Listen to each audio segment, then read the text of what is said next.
Manever I say ma PENDREAM TV. PENDREAM TV there, I see them yopo. And thank you for doing this at a time when duty bearers are refusing to engage the media like this and to open themselves up for questioning. You have not only decided to engage the media, the fourth estate of the realm, but to open yourself up for questions on various issues of national interest. We salute your commitment to transparency and accountability. Ladies and gentlemen, another round of applause for His Excellency. Now, friends from the media, it is time for questions and answers. And I'm going to be moderating this segment. I know you all came here prepared with your questions. But for the sake of the efficient management of time, we need to agree to some ground rules. Only media men are allowed to ask questions. Every media man in this room or woman in this room has the right to ask only one question. We will take questions in sets of 5 questions. Kindly keep your questions and the foundations for same, crisp, and straight to the point. I know you shall cooperate with us. And so, if you have a question for His Excellency, can I see you by hand? Okay, I can see. Well, before I start calling you out, forgive me, let's give honor to whom honor is due. I know we have the GJ here, represented by the executives and led by their president. So, Mr. President, I'll give you the first bite. And then, so you can be at your position. A microphone will be brought to you there, and then you ask your question from.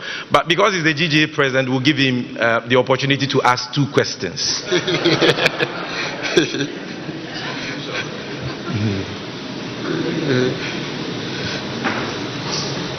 Thank you, Sami, and thank you, His Excellency. I can't ask questions without commenting on this wonderful event. His Excellency, the former President, John Mahama, on behalf of the National Executive of the Ghana Journalists Association, on behalf of the Inky fraternity, we want to thank you for this wonderful opportunity to deliberate on matters of national interest. I also extend same warm greetings to every one of us here. This media encounter with the flag bearer of the National Democratic Congress, His Excellency, former President John Dramani Mahama, is crucial because it further deepens our democracy, and more importantly, it gives the media the opportunity to scrutinize the vision and programs of someone seeking to occupy the highest office in the land once again. At this juncture, the GJ would like to commend former President Mahama for availing himself once again of scrutiny as he outlines his visions and programs for the country. We hope that the former president continues on this path if he wins the election, so it will not be a 9-day wonder. I want to state that the former president is still a member of the GJ in good standing, and we appreciate that. Thank you. Thank you. We indeed appreciate that. Yes. The GJ has the core mandate to ensure that journalists and media houses get the freedom to operate by holding government and society accountable. We are also duty bound to ensure the welfare of hardworking journalists. Therefore, I'll focus my brief questions on press freedom and the welfare of journalists. Press freedom. Your Excellency, the safety of journalists is one of the most critical issues that the GJ wants you to address if you win the upcoming election. In recent times, attacks on journalists and media houses have been on the rise, with some media personnel sustaining severe injuries. The situation was getting out of hand until we started blacklisting some high-profile personalities. One unfortunate aspect of this situation is the lack of political actors condemning attacks on journalists. The GJ believes that if influential individuals, including presidential candidates, like your humble said, condemn such attacks, the issue will diminish. These attacks contributed to our poor performance on the World Press Freedom Index. This is something we need to work on. I must say that this year, our performance on the Press Freedom Index improved due to the blacklisting measures we instituted. Yeah, Mr. President, still waiting now for the question. Yes. We want to ask, Mr. President, to enhance press freedom in this country, we are demanding amendment of certain provisions of the Electronic Communications Act and the Criminal Code, specifically Section 208 of the Criminal and Other Offences Act of 1960. This arbitrary application of the laws only instills fear in the media and the public. We want to ask, should Mr. Mahama ascend to the presidency, what steps will he take to amend these objectionable laws? I want to state that even though these laws were not meant for journalists, we've ended up being the target, and many of our colleagues have suffered under them. This is certainly a step backward, especially after the repeal of the Criminal Libel Act 20 years ago. Now, Mr. President, or former President, it is widely known, Mr. Former President, that the salaries of journalists, particularly those in the state-owned media, are significantly low. It is sad to know that this issue of poor salaries for journalists has contributed to a low ranking on the Press Freedom Index. If the NDC flag bearer becomes president, what will his government do about the low salaries of journalists working in especially the Thank you very much, Mr. President, for these brilliant questions. Yes, I will take the next question from, I see Simon of Accra Times. Yes, can you bring the microphone here? Yes. Oh, thank you. Is it on? Hello. Thank you very much. My name is Simon Agena, the editor of the Accra Times and the dean of the Parliamentary Press Corps. Thank you for this opportunity. Your Excellency, as you are aware that the depreciation of the cedi is affecting businesses in this country. Please, I would like to know from you, how are you going to stabilize the exchange rate? Thank you very much. Thank you very much. So our question went in at Mahmoud Baumia Unishiam Krofo with that. Next question. I will go here. Komala Kluche. Middle lane, Komala Kluche. Please kindly speak into the mic. Komala Kluche is my name. I work at Media General. There's excruciating hardship in the country. We have seen you lament on same. How do you intend solving this? But whilst at this, can you believe in Ghana? We are building a house to house the vice president, and it's supposed to cost $13.9 million US. This is located at the Switchback Road. Your government at the time said it cost $5.9 million US. The VIP currently, Dr. Baumia, said they would have to do some renegotiation with the contractor. What do you intend to do about the weed-infested house supposed to house your VIP, so to speak?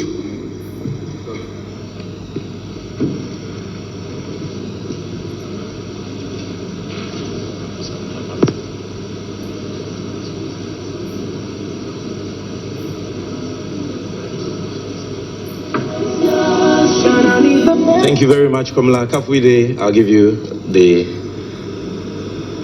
Okay. Thank you very much. I've seen you, so relax. Yeah, Kafwide, GTV. Mr. President, if you watch GTV tomorrow morning, you will see a bottle of orange water on my desk. It's not juice, it's from the river. I personally fetched that water. Galamsey is ravaging our environment, it's polluting our waters, it's destroying the farms. You were talking about agriculture and the fact that if we don't have food to eat, everything will be meaningless. I want to know what your plan is to deal with illegal mining, aka Galamsey. Thank you for your question. The masculinity has been too much, so let's go for a female voice. Nima from Ghana Well.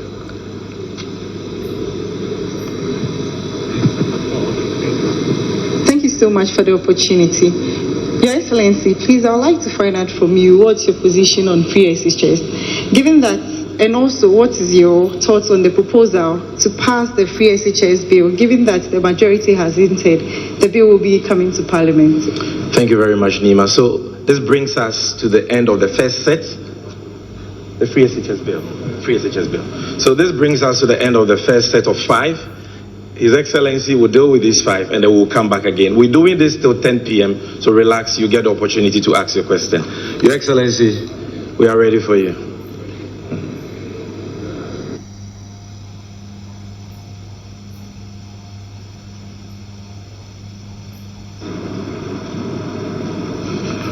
Thank you very much, Mr. President, for your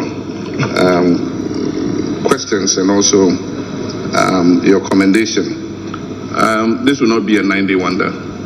Everybody knows that when I was president, I held media encounters, every year of my presidency. Sure. It's not been the same under this government. They've run away from the searing accountability to the media. We all know that Chapter 12 of our Constitution is on press freedom. And it has been one of the most progressive constitutions that any African country can have, because it gives wide-ranging freedoms to the media to be able to do its work, and principally to carry out their role as the watchdogs of the people, not as the guard dogs of government. Some of us have abdicated that role, and instead of being the watchdogs of the people, we have been the guard dogs of government, savaging people who question and try to hold government accountable. So we must take note of that. Safety of journalists is important. And I must say that in this last administration, journalists have felt more afraid. They have felt more cowed. Many journalists have been harassed. They have been forced to flee the country. I remember a journalist had to run to South Africa and stay there for some time to let things cool off before he returned. Another journalist in the Upper East region who questioned some issues to do with illegal mining also had to run away from the region for fear that he was going to be assaulted or harmed.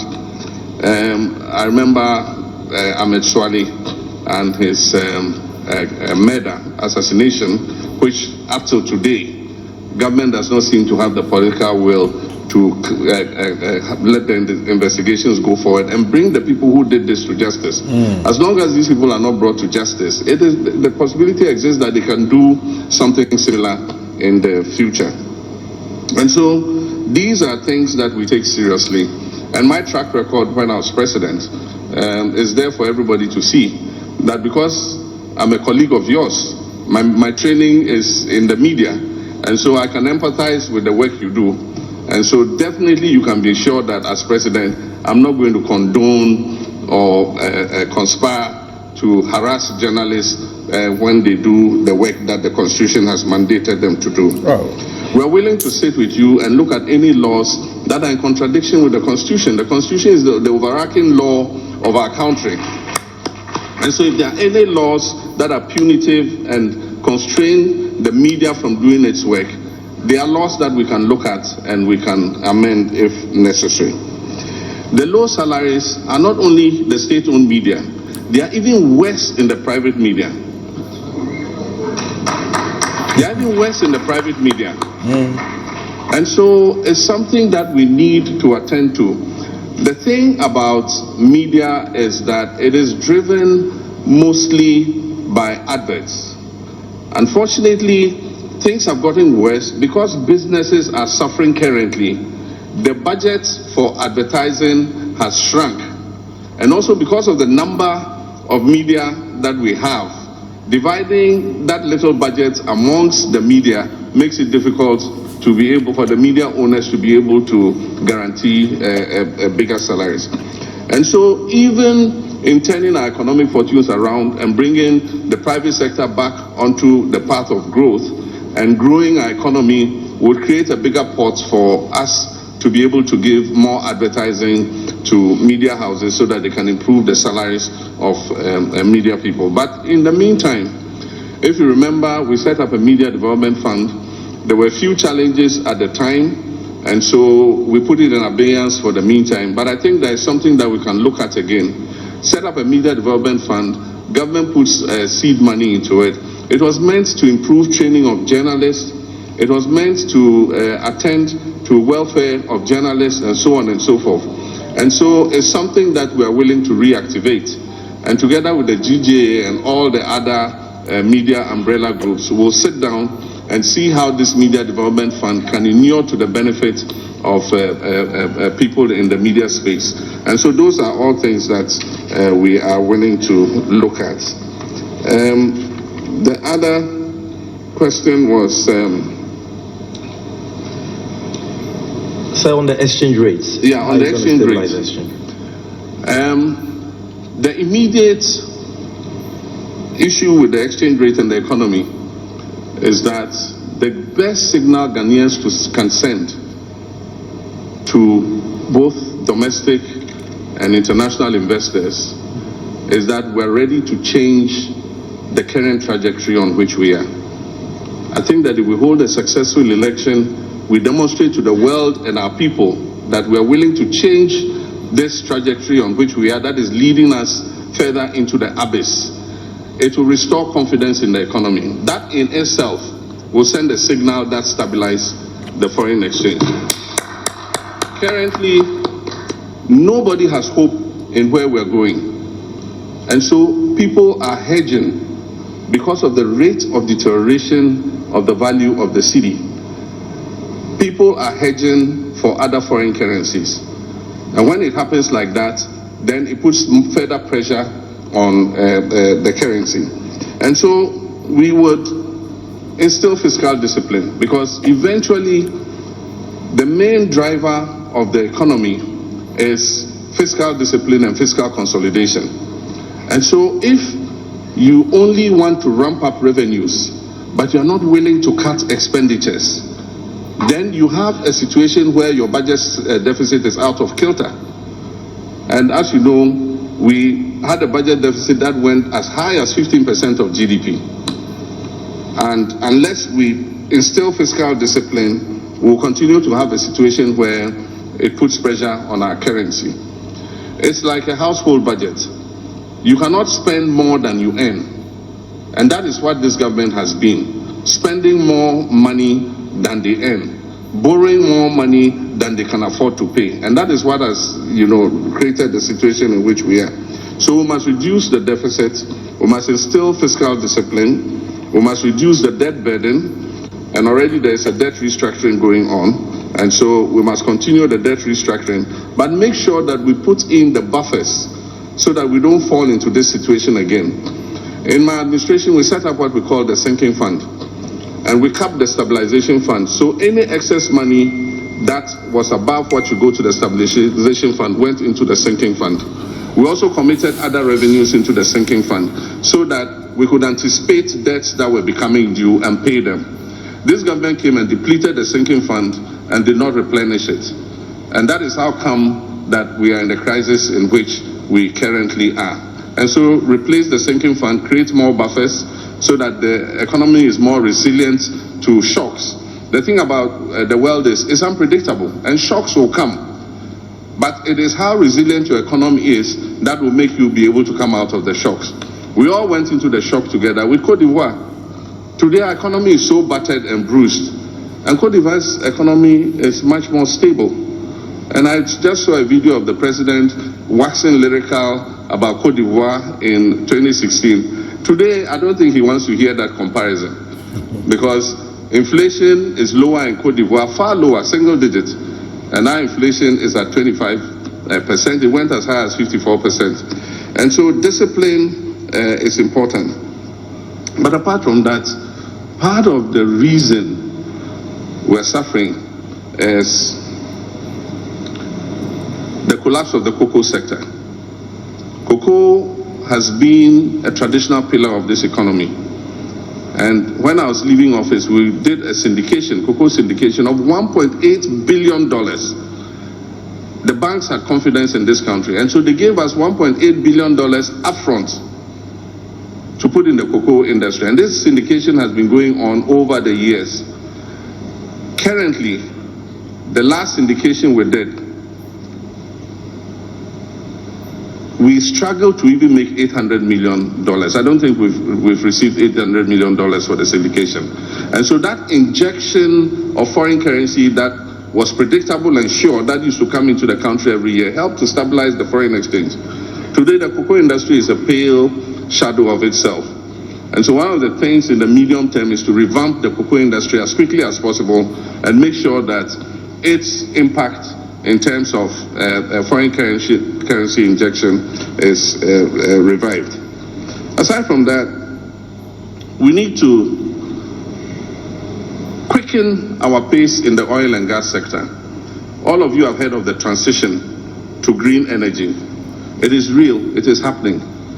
And so every country that has an oil and gas industry is putting in the maximum investment in order not to have what we call stranded assets. You will have the oil wells, but if that transition is completed, nobody will be interested in putting money to recover that crude oil and gas. These 8 years have been wasted completely. In my time, in 4 years, I worked tooth and nail to bring 2 new oil wells into production. If you look at the 10 years of oil production, from 2010 when we started oil production till 2016 when I left office, we have earned about $3.3 billion from our share of oil production. In the 8 years, that's because of the work I did to bring 2 new oil wells, in the 8 years that Nanado and Bawumia have been in office, Ghana has earned $7.3 billion. And so in total, over 10 years, over the period from 2010 till now, we have earned about 10 billion. 7 point something of it in Bawumia and Akufo-Addo's time, and 3 point something of it in Professor Mills and my time. For the last 8 years, nothing has happened in our oil industry. Not a single drop of oil has been added. Unfortunately, our production of oil has reduced by 32%. And so we're producing less. So one of the things we'll do is to quicken and attract the oil companies to come back. As I speak, E&I have run away to Cote d'Ivoire because of the unfavorable environment here. ExxonMobil was going to do significant work here. Because of greed, ExxonMobil decided to pull out because they thought the environment was toxic and corrupt, and so they pulled out. So one of the things is to restore investor confidence in the oil field. And there are oil fields and compartments that have been appraised that are just waiting to begin production. And so revamping them and ramping up our oil production and gas will bring in the needed foreign exchange that will help to shore up our currency. But we must also look at getting more from our extractives. We have bauxite, we have gold, we have lithium, we have manganese, we have so many other minerals. We will work to make sure that Ghana's share of those extractives is increased so that we can have more foreign currency coming into our country. We produce gold, but because it's not streamlined, a lot of that gold is leaking out and individuals are making the profit instead of the country making it. And so we'll streamline the extractives so that we're able to earn more money. The Vice President's residence, I don't know what the current situation is, but I know that initially when we commenced the idea of creating a suitable residence for the Vice President, the former Nigerian High Commission land was acquired for that purpose. And I know that some construction took place there. Initially, our cabinet was informed that it will cost about $5 million, from what I understand. And so that money was procured and the work commenced. When the new government came, I understand, I don't know exactly what figure, but they said that it had overrun the $5 million. I don't know exactly by how much. But it's news to me that it is going to cost $30 million. I haven't seen the figures and all, but really, I wonder if we have value for money. And that's why I say that in our anti-corruption fight, we will subject any project above $5 million to value for money audits. Because until you audit that project, you can't tell whether it is worth the value for the money we're putting in.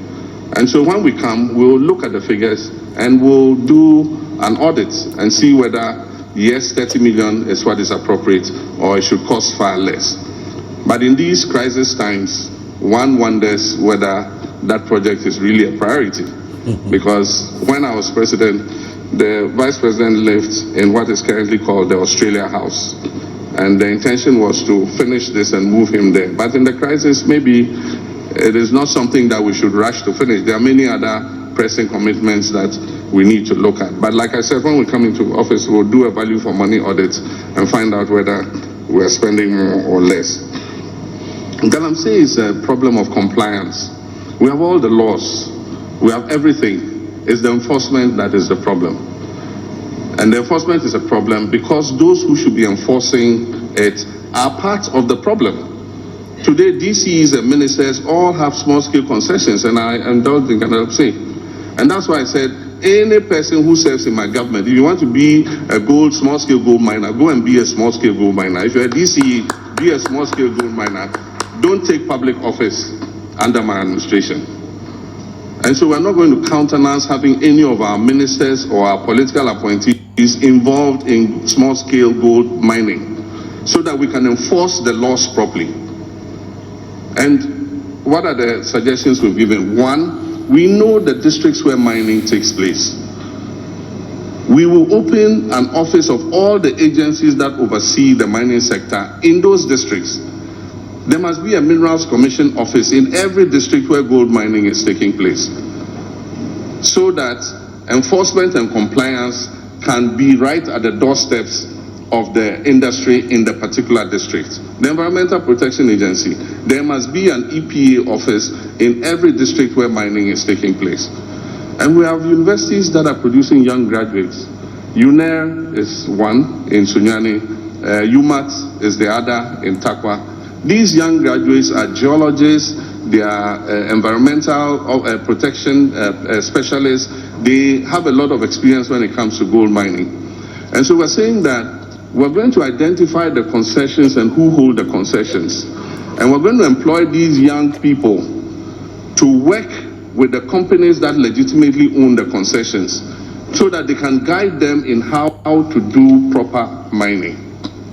We're going to ban mining in forest reserves. As for that, it's not negotiable. The law that was amended to allow people to go into forest reserves, the law that was amended to let people enter forest reserves to do mining will be re-amended to stop it. Because the figures I'm getting are frightening. And that is why the climate change is real, because our dry seasons are getting harsher. We used to have 365 days rainfall in the western region. Today it is not so, because all the forest reserves have been invaded by mining companies. And it's insightful that in the past, somebody who was supposed to protect the forest, he himself eventually was known to own about 2 or 3 mining companies that had been given permission to go into forest reserves. I think that those trees, some of them 700 years old, some of them older than Ghana, older than our ancestors, are more important than the gold that lie underneath them. And the point is, if we cut all the trees, we will be leaving a barren land to our children and grandchildren. We don't want the forest zone to become the savannah zone. We must protect those trees and rebuild those forest reserves. So we would stop the mining in forest reserves. The question about free SHS. Yeah, free SHS bill. I support any bill that will improve our education. 1, to make it sustainable. 2, to afford quality education for our children. And so any bill that would achieve this is something that I'll support. I haven't seen the bill, and I don't think that it has been subjected yet to stakeholder consultation. But we would want to see the bill, and I'm sure that when Cabinet has approved it, it will be laid in Parliament. And when it's laid in Parliament, as a parliamentarian, the normal action is to refer it to the committee responsible. And I'm hoping that when that bill is referred to the committee responsible, it will do the proper stakeholder consultation so that we all can be on board. Because if you're making fundamental changes to our educational system, I think that parents, teachers, and everybody who has a stake in education must be involved. I don't know, we're just hearing rumors, and as long as we haven't seen the bill, you cannot say if they are authentic or not. But I think some of the things I've heard is to fuse the JHS and the SHS together. That is a very fundamental move. And so if you're going to do that, what will the impact be?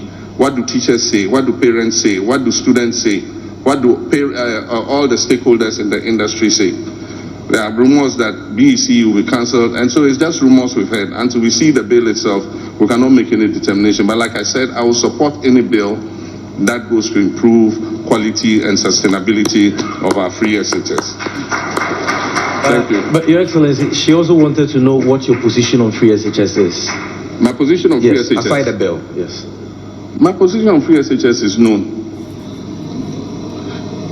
In 2015, I launched progressive free SHS. That's what the Constitution says.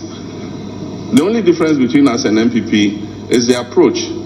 We thought that we should put the infrastructure in place and we should do the necessary preparation to absorb the free SHS. And so we started with day students. We made it free for day students.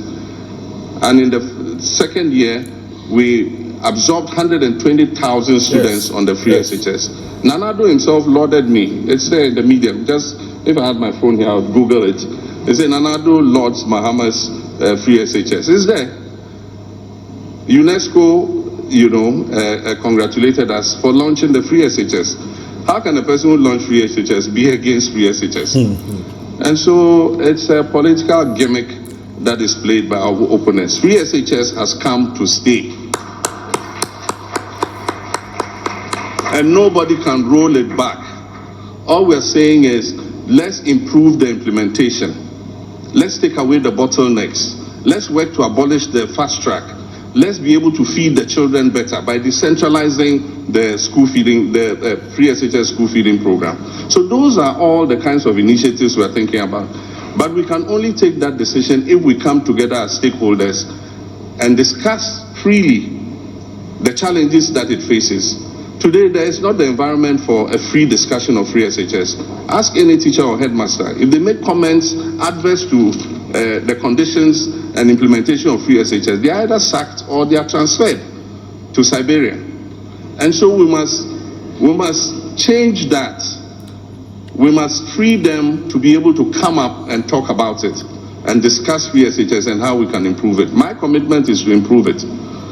And so that political gimmick, if he comes, he will cancel free SHS. And I've seen some Osofutu going around and repeating the same thing. I don't know if he's, I don't know who he is, but he's also gone around repeating that same tired, hackneyed, political propaganda. I am committed to free SHS. I was the one who launched free SHS in this country, and free SHS has come to stay. Thank you very much, Your Excellency. Ladies and gentlemen, we'll be going for the second round. Aniampofo, my good brother Shadov is also here. So kindly bring the microphone here. I see Miss Annie here. Nyansani pa samo president masomompe. Ghana for Nyansani we. Tumwa mo hwesa questions papa igina ho ne nine so explain ya deal with Ghana for. Baby in so many what think in their faces said they are okay into way mumpe mupa kufa do samini enka ni minister bi won kwa friend ni minister no abi yi ano ye bisa no ba ko no friend ni minister no abi yi ano sa ontimi nya not that because he's naive, he's ignorant of what is going on in the country.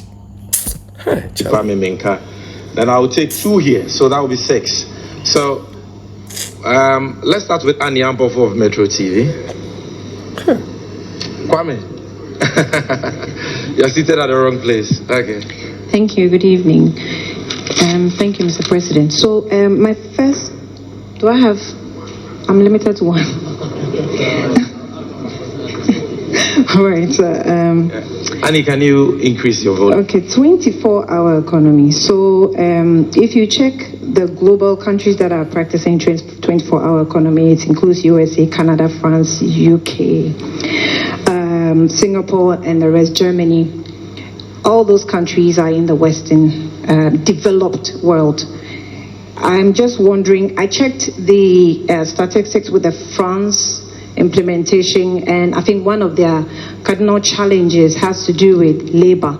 So they are largely relying on imported skilled labor now, and it's a great challenge in that country. And I'm wondering how it came to you that Ghana, being an African country, can practice a 24-hour economy compared to these developed countries, and how are we going to be able to implement it to meet the standard of implementation by developed countries where we are actually not yet? Thank you, very much. I see that Pakwesi, I'll come to you. All of you, I'll come to you. But I see the gentleman by your hand. It's only fair that I allow that gentleman to ask this question. So let's take him. I'll come to you. Don't worry. Thank you, Your Excellency. My name is Felix Nyaba. I work with Express News. Your Excellency, your critics, especially your political opponents, says that you and the NDC cannot boast of any social intervention policies. Will you mind share with us what have you done on this social intervention policies in this country? Thank you. Shando, bring the microphone to the front. The man in that colorful bow tie. Yes. Good evening, Mr. President. My name is Pakwesi Shandoff. I work with Wesleyan Television. This is my question. When the NDC won the 2008 elections, they were caused by a section of the party, and indeed, the parties found that for the government of the day to be tougher on past corrupt officials. But it appeared that under the impression of Father for All, your late boss, Professor Mills, was lenient, and indeed you've also been accused of that same leniency, if I have to put it that way. But years down the line, I'm inclined to ask, have you delivered yourself from that spirit of leniency? And and if you have, what are the first 3 allegations of corruption that you would probe if elected? I mean, on my paper, there's a plethora of them, but in your books, what are the first 3 that you would probe? Thank you very much. Let's go to the middle lane. Miss Ami here. Then I'll come to you, Wisdom. I'll come to Wisdom. Then we'll go to the fire. Okay. Good evening, Mr. President. I am Sewami and I work with the EIB network. So, Mr. President, at a gathering of NDC lawyers somewhere in September last year, you urged them to aspire to become judges so that you can appoint them to bring a balance to the judiciary, which you have termed as an NPP-inclined judges. I want to know if you still stand by this position, and if by this you mean that if you become president, you will appoint NDC sympathetic judges or promote them to become judges even at the Supreme Court. Thank you. Thank you very much. Wisdom, middle lane. I'll come to the last lane. Okay. My name is Wisdom Edejome. I work with the XYZ Broadcasting Limited.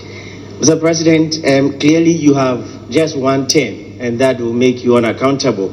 I remember very well in your interview with the Voice of America, indicated that one term, which is 4 years, was not enough for any president to make any meaningful impact. So does the position still remain, or can you tell us that would that 4 years be enough for you to fix the economic mess you've been complaining about? Thank you very much. Let's go to the far end. I see Kwekwe Usweje. I see Sadek Adams. I'll come to you. So, Kwekwe Usweje, stand on your feet so that they can see you. I see Sadiq Adams also there. I'll call you. I've seen all of you, so don't worry. Thank you very much, Swami. Your Excellency, if elected president, I want to find out what measures, specific measures you would implement to address challenges that were faced by depositors and investors whose monies are locked up as a result of the collapsed financial institutions, including Men's Gold. Thank you very much. All right. Thank you. So let's take one more there. Okay. There is one just by you, the gentleman who is sitting just by you, yes. Good evening, Your Excellency. My name is Blessed Sugan. I work with Joy News. Based on your success in the 2024 general elections, you would not just be the executive president of the Republic, you would also be the commander-in-chief of the armed forces. Your Excellency, there's a professor, Kwesi Enin, who's enjoying support from Imani Africa. They are in court asking the Supreme Court to enforce their interpretation of Article 202 of the Constitution, which will bar any new president from appointing new chiefs for the security agencies, including the IGP. You have a test case if you get to win the elections, which would mean that you have an IGP which is somewhere, who has an age range of 53. Mr. President, what's your personal opinion on, the security of tenure for such persons, and will you be willing to work, for instance, with the current IGP if you're elected president? Thank you very much. So that brings us to the end of this set. We have 6 questions. Your Excellency, we are all ears. Thank you,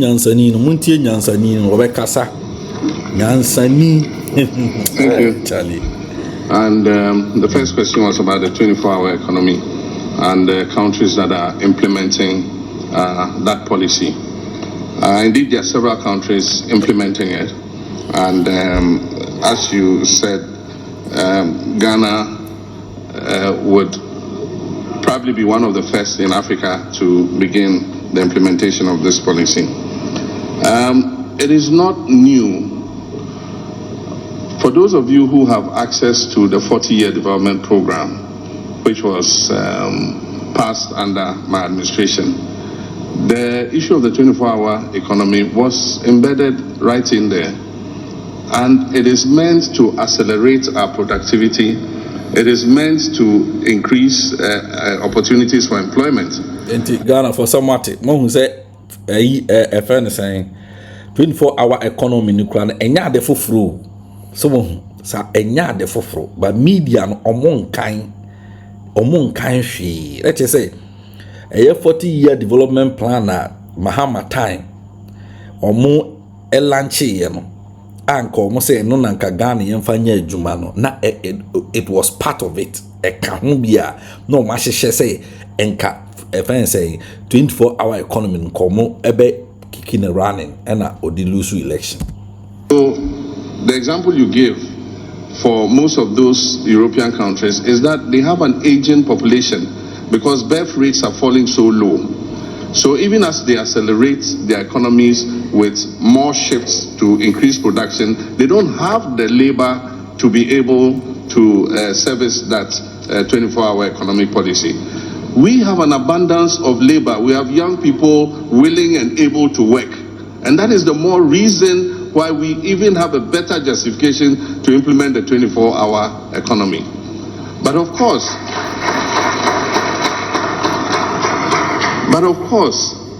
there are people who come and say, oh, but there's 24-hour economy already. There are some businesses that are working 24 hours.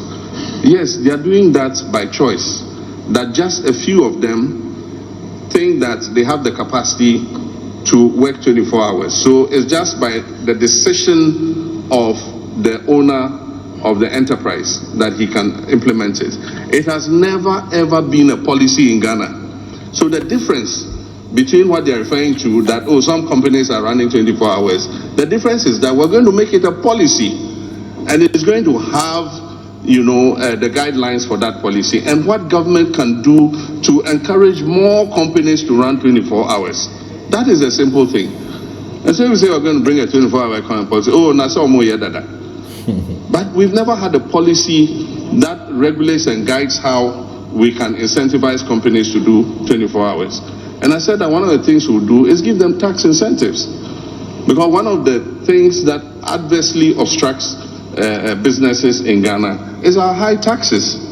And so if you give some of these companies a tax break, it will encourage them to pump more into production so that they can employ more people. And so that's what you also have the issue of safety. Because if companies are working in the night, you must guarantee that they are safe to work. And that is an obligation of government. You don't expect the companies to go and hire security people to come and guard them so that they can work. Government must make sure that it creates a safe environment for the 24-hour economic policy to work. Aside from that, transportation. We need to provide an efficient transport network so that even in the evening, people who have to go to work can get easy, affordable transport to run. And that's why we imported the Ayalolo buses, which today are parked in some graveyard. They were never utilized. Government said they didn't have the money to implement it. But it was a combination of interest between government and the private sector. And so GPRT and all of them were involved. And it was going to run as a bus rapid transit system so that people could catch buses to and from work at whatever time that they close. And so when we come, we're going to revamp all those bus rapid transit systems and buses. Why the 24-hour economy works in some of the developed countries is at any time of the day or night when you go to a bus stop, you get a bus to transport you to work. And so government has some obligations under the 24-hour economy. There are many places that we can easily change into a 24-hour economy mode. The judiciary announced recently that, judges are going to set later than they have done. And so it will mean that people have access to justice better than if they set the normal time that they set. If you go to the ports, when the ships come, even at night, the cranes are working and offloading the containers. But why can't I go and clear my container at night? Do we need more customs officers? Yes.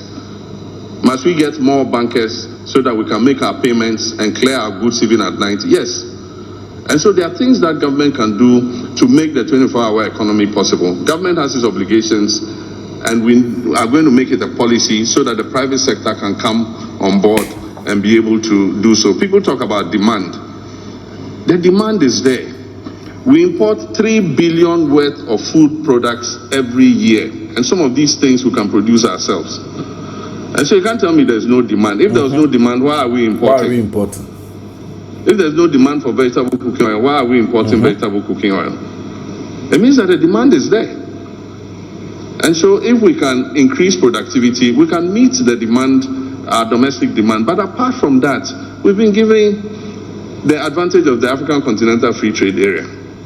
It says register your brand. As far as I know, Ghana has registered 70 products that it intends to export tariff-free into other countries. We can increase the number of products that we're exporting by increasing demand. We have pharmaceuticals. We have a developed pharmaceutical industry. When I was in government, I gave them money to expand their production to Binko, NS Chemist, Dan Adams, all of them. They have the capacity to increase production and work 24 hours, both to feed domestic demand and also for export. And like I've said somewhere else, we're going to use government's financial muscle to help Ghanaian-owned companies, Ghanaian-registered companies. Because the market, and I'll give an example, the market for pharmaceutical products, if we give a bias towards Ghanaian-made products, and even if they are marginally more expensive than foreign products, we buy them, we're keeping employment in this country. But if we go and bring those analgesics, we bring those antibiotics, we bring those cough syrups from India and other places, we are exporting jobs to those countries. And so we use government's financial muscle to give an advantage to Ghanaian registered companies so that they can produce more and employ more of our young people. And so that's to do with the 24-hour economy.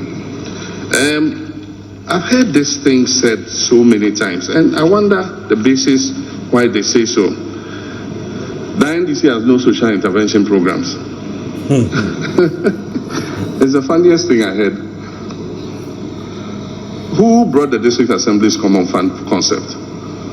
It was the NDC. We put it in the 1992 Constitution and said 5 to 8% of total government revenue should go directly to the districts for their development.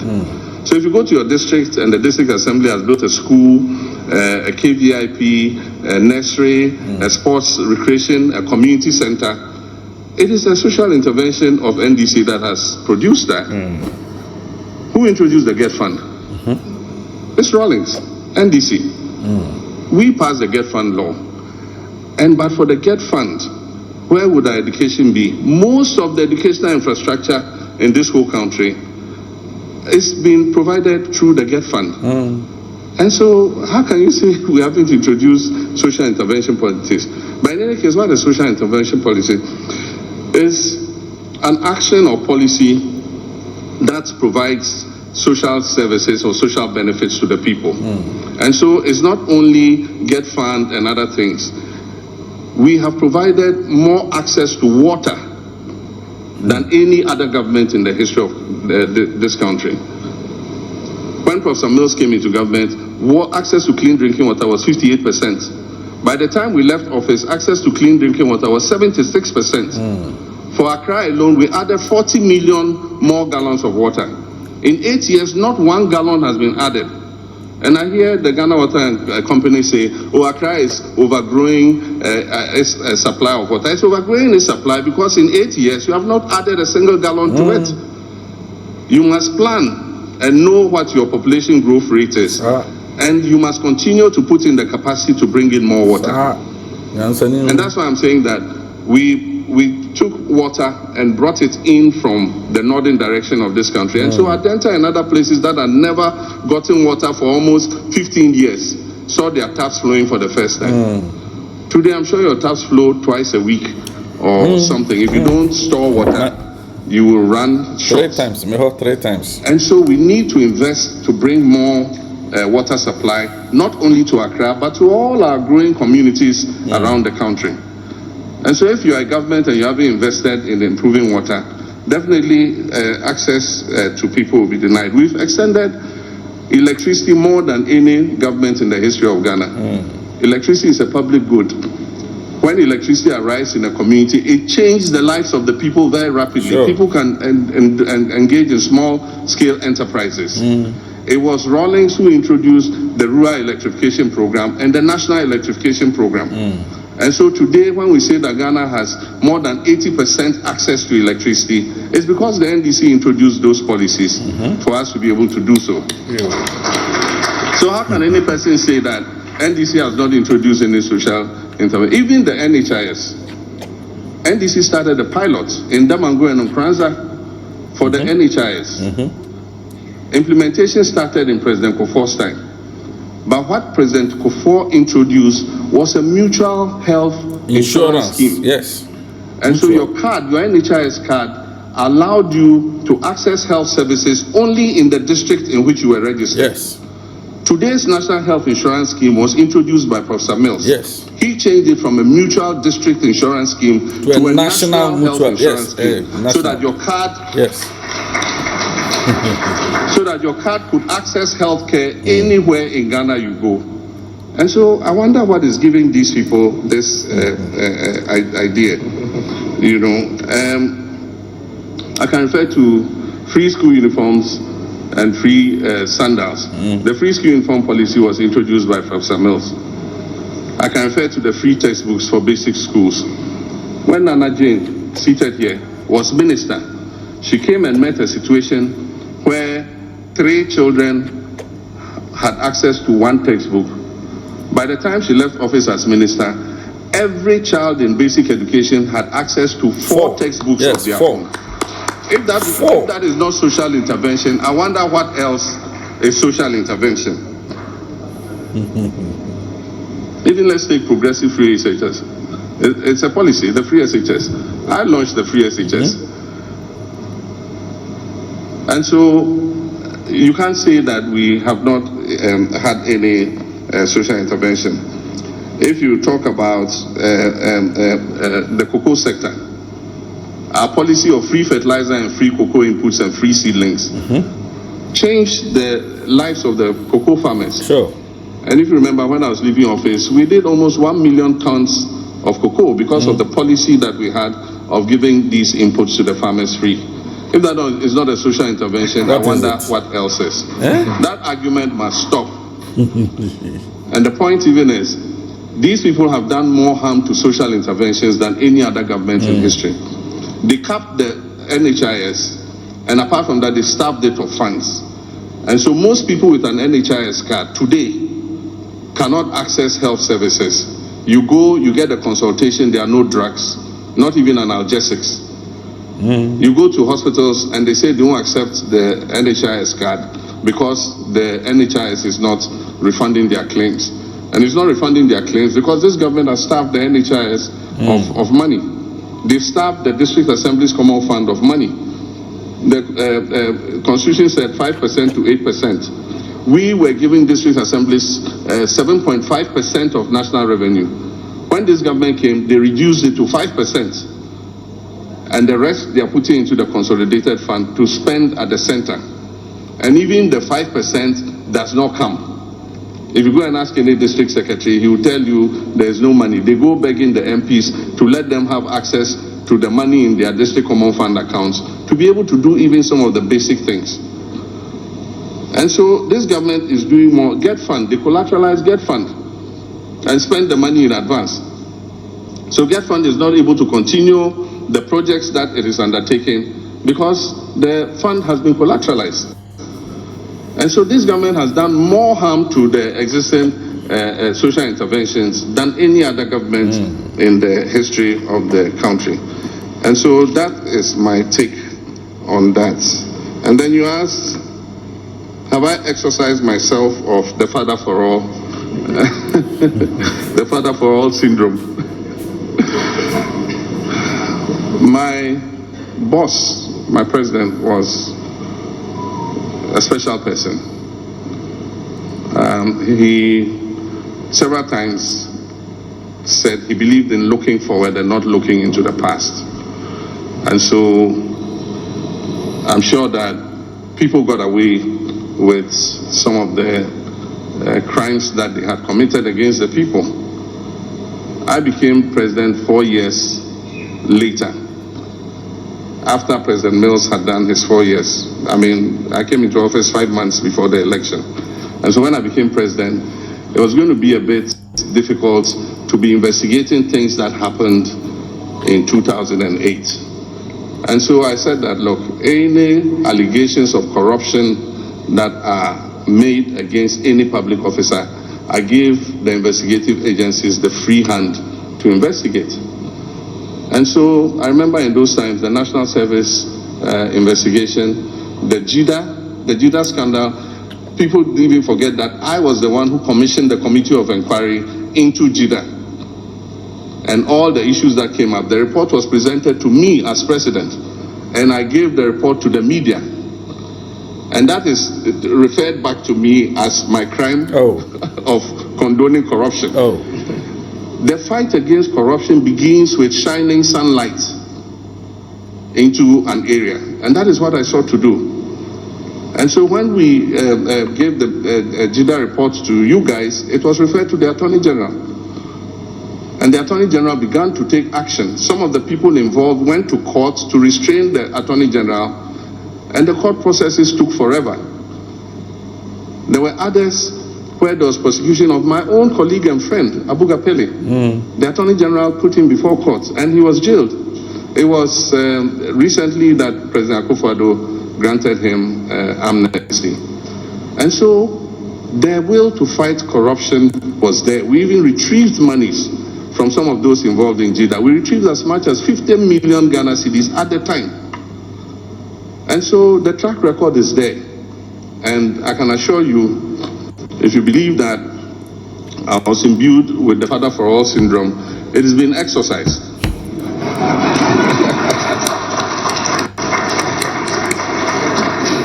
And it's been exercised because it's a demand by the people of Ghana. The people of Ghana are asking for accountability. And we must create a situation where everybody who agrees to serve must know that he will be held accountable to the people.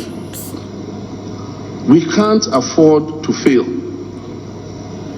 We've seen some things that are happening in other countries. And let's not think that Ghana is immune from that. And I can tell you, our young people are getting frustrated and desperate. And if we don't take drastic action and we think that it's going to be business as usual, we will be shocked at what would happen in this country. And so, it's not my demand, it's not a threat, as Nana Jane said, it is a promise that will hold public officers accountable. And it's not going to be only post-regime accountability. It's easy to prosecute your political opponents when they've left office, but the difficult decision of dealing with your own people when they go wrong, it is what makes you pass the test of the fight against corruption. And we're going to hold our people accountable. And so, I've said it several times, if you get into trouble, I'm not going to be a clearing agent to clear you. Simple. If the investigative... Simple. If the investigative agencies catch up with you, you are on your own. All right, sir. And the appropriate sanctions will be taken. The issue of judges, I believe that our constitution gives the judiciary certain privileges.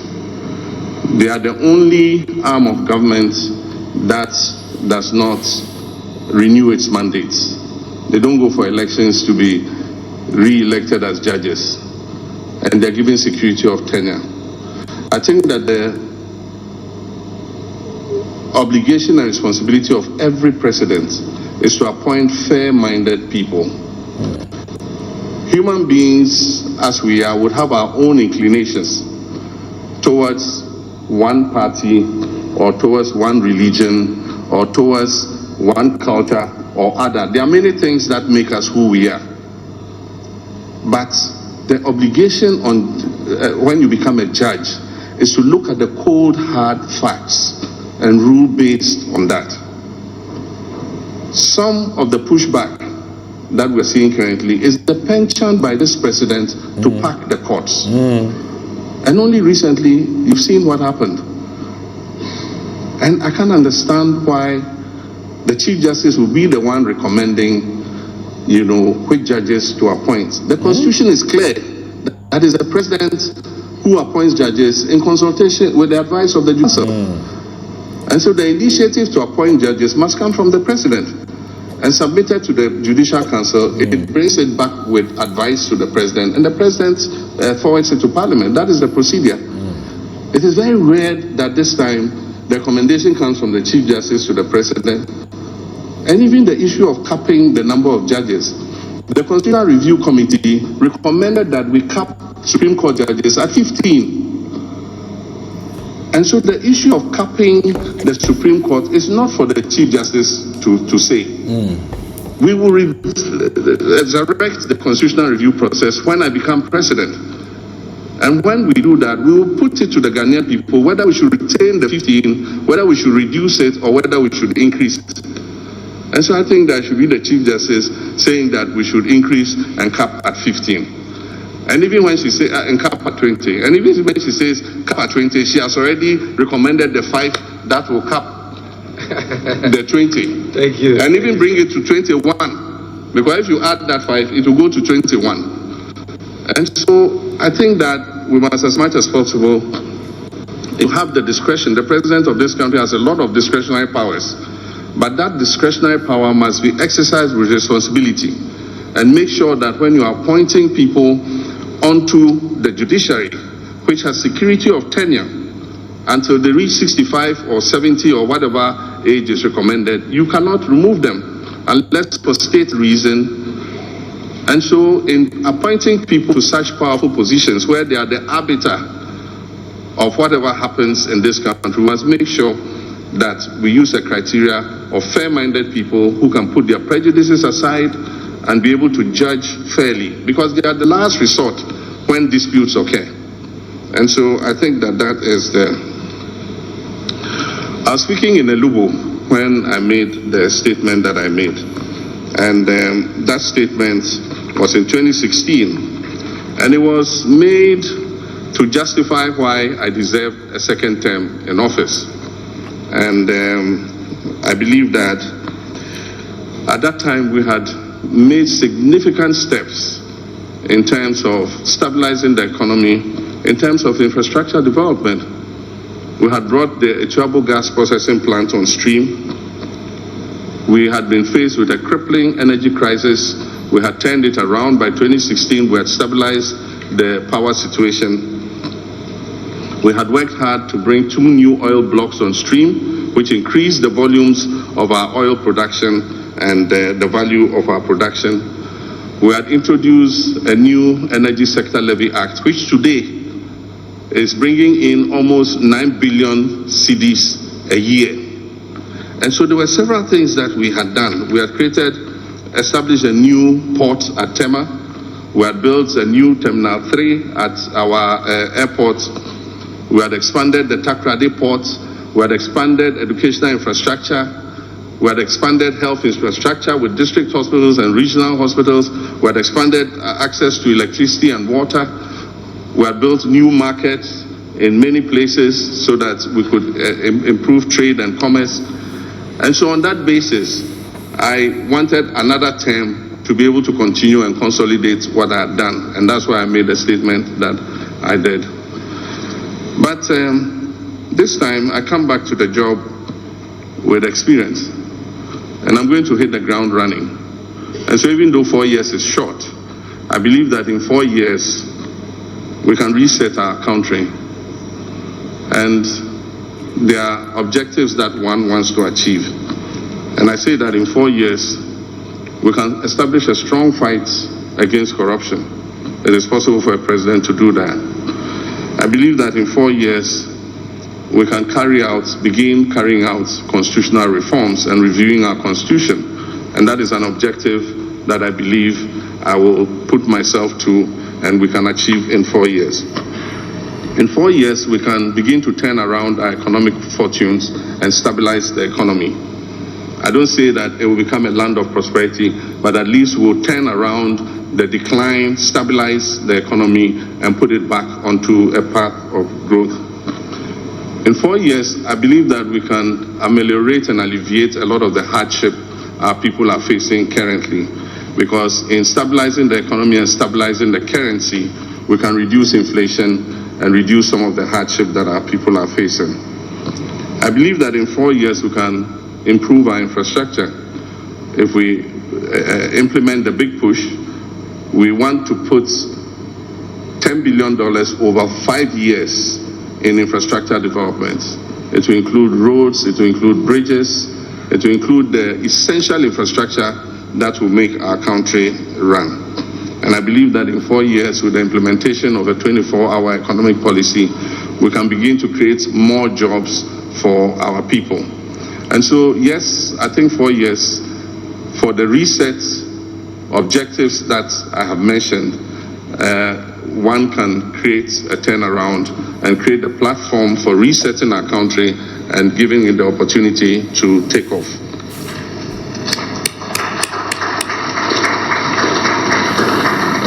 Currently, the prosecution of the Men's Gold chief executive is ongoing, but I think that it should go beyond the investigation.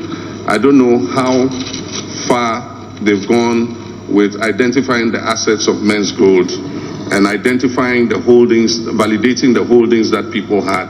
It is only when you've done that and you know what the quantum involved in that you can make, promises and assurances of how to alleviate the suffering of Ghanaians. A lot of people really suffered under this Men's Gold, and many of our public servants and others who were enticed to put their monies in have suffered because of what has happened. And so when we come, we'll accelerate the prosecution of the person involved, but we'll also go one step further to look at what assets are recoverable and see what the quantum of investments that were made Some people talk about some amounts of money, but I don't have that validation. It's until we have that validation that we can make an assurance that some restitution can be made. I'm aware of the case in court, and I don't want to comment on it in order that I'm not in contempt of court. But I would say that the security services are different from the public services. And that is why the head of the security services is called the Commander-in-Chief. Security rules and ethics are different from what we have in the public services. And so if you are a Commander-in-Chief and you cannot even change your guard, then change the Commander-in-Chief title. Simple. And so, without prejudicing what is going on in courts, let's see what the courts say. But I do believe that we should be able, if you ask me, I do believe that we should be able to put the right people in the right places at any time in order to ensure the safety of our republic. If you do happen to have a security chief who is not effective, and because we pass a judgment that the president cannot touch him, it affects the safety of the citizens. And when it comes to safety of the citizens, it is something that we must take seriously. If a public servant makes a mistake, the consequences are not immediate.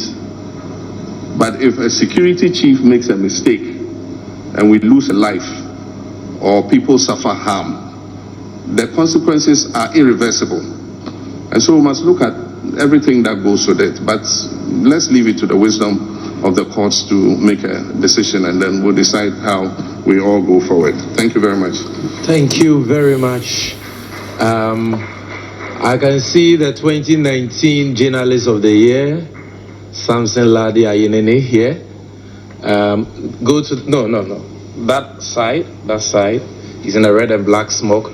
My Fulani brother, Umaru Sanda, you are next. I'm Regional Balance. Regional Balance. Paka Wilson, Ashanti Region, I'll come there. Then the sports journalists are here. Sadiq Adams, you're still here. Michael Utieje, Pakwesi Asare, I'm coming to you. And His Excellency has told me that you'll be extending the time, so don't worry. Senior, the floor is yours. It's refreshing to hear about what could be done about corruption. And Mr. President, when you were voted out, I encountered many civil society leaders who said the corruption was endemic, and extending the time of the NDC would mean the corruption will get worse. I hear the same civil society leaders repeat the same thing, that at least one benefit we can get as a country is not to keep a government in for 8 years because the corruption will get bad. I don't believe that we must get to elections before we can get what we deserve. I believe citizens' power ought to be exercised without the kind of repression we see with the police today, so that a young man, a PhD, Oliver Bakavomawo, is facing prosecution, staging a coup on Facebook. That ridiculous thing. I don't know if you will instruct your Attorney General to file a nolle prosequi to stop that nonsense. Now, you kept repeating reset. I believe it must be a very important word to you. In Kenya today, there is a reset, and the citizens are forcing it. 47 corporations, SOEs, are being dissolved. 50% of the president's advisors are losing their jobs. My question to you is, 8 people were killed in elections in 2020. We are 4 years down the line. Those lives must matter. Over 200 people in Ashaiman were brutalized by the army, and I wrote about it as state-sponsored terrorism against them. 180 of them were arrested by the military, manhandled and released without anything. As we speak, nothing has happened. What have you done as the opposition leader about these things? What will you do about these situations? Thank you very much. You see, I've given you a lot of time. So when I come on News File, kindly return the favor. Omar Zanda.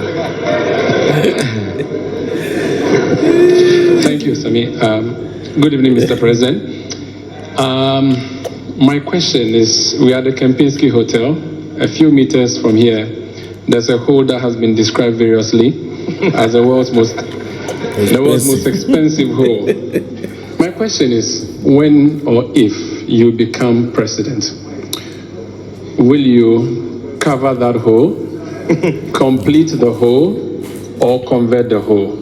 That's my question to you. And just across the street from that hole is the Office of Special Prosecutor. What's your plan with the OSP? Thank you so much. For this round, I'm going to stay here for a while. I see Yati T at the back. So let's go for a woman. Good evening, Mekachi. Thank you. And Your Excellency, my question no Yanubochi. Thank you. Mame, Pacho, with all permission. Thank you. Abandoned projects. Mentia said the NT buying be about person starting a day. Near the taxpayers' money, Akobobo singer. No project needs to go now pro. Look at Saglime. E-blocks, Basa. At the end of the day, a car ya dear IMF no. A yes, Bosiana, ya bona, ya project SCCWA. Yentimum completing a dear Druha. Eti me pacho Your Excellency, abandoned projects. Will big push, you know. Also will be started for. And now the one will be ye. And our friend so ports. Yes, you have taxi beer, sebe, nyanseni. And a Toyota Viz, unkita 70 to 80,000 ultimate. I don't know why we are here. It's me pacho dear now obey ye because ye bere. Thank you very much. Thank you. Alaska, Ahoto FM. Alaska. I'm coming to you. I'm staying here for a while. From here I'll be coming. I see Samuel Wonto, Kwame Menka, Erica here, and Bernard Avile. I know he has a question. He has a laptop in front of him. Right. Thank you very much. My name is Alaska the Don with Ahuto FM. Mr. President, my question has to do with our universities. Most of the times, we normally talk about free SHS without talking about the tertiary institutions, especially the universities. But there are a lot of challenges and problems there. My question is, what are you doing when you are voted for as a president of this country with regards to problems going on at the tertiary institutions? Thank you very much. Thank you very much. We've taken a lot. Okay, Benjamin Akaku. I see you at the back. Benjamin Akaku of Joy News. Thank you very much. I have one question in two parts. Your Excellency, you spoke about the Tema oil refinery in May. You made mention of the fact that you would revamp the Tema oil refinery and that some of its problems are actually because it's a state-owned enterprise. I want to know what exactly is the plan. I feel the Tema oil refinery is a blot on our national conscience. What exactly is the plan? And feeding into that, you spoke about reliable internet. The last I recall, we had GhanaSat 1 launched in 2017, decommissioned in 2019. But if you paid attention to the recent internet shutdown and the concomitant effects, you would realize that we are susceptible to some of these challenges. Is your administration going to consider low Earth orbit satellite technology to ensure that we can have internet stability? Thank you. Thank you very much. So before I move here, those of you here who still have questions, can I see you by hand? Okay, do me a favor. Is it okay to stand this way? Yes. Can you stand in the aisle for me so that I know that you are the ones left? Once we do you, we know we are done with here. No, if you can come and stand this way. Yes, in the aisle. just for a few minutes. Yes. Okay, you go back to your seats. I think the number is huge. I underestimated it. The number is huge. So you sit for a while. I'll come back. Let's go to Parker Wilson from Ashanti Region. Thank you very much, Sammy. Yes. In fact, thank you for recognizing the importance of regional balance. Thank you very much. Your Excellency, you spoke a lot about how you're going to deal with corruption when, of course, in your next government. But then your critics say you are only flexing muscles with the wind, because as an individual, you've been accused of your flirtation with the Airbus scandal. Okay. I want to know how you would respond to your critics when they say that your corruption activities led to the Airbus scandal. Thank you. Thank you very much. I'll take one last one, and that will bring the total to 7. Okay, another person from Ashanti Region, Ofori from Mercury FM, Ashanti Region. Thank you very much, Sammy. Your Excellency, my name is Oforiata. I work with... Please, I'm the innocent one. I'm not the notorious one. Don't be scared at all. I'm not the notorious one.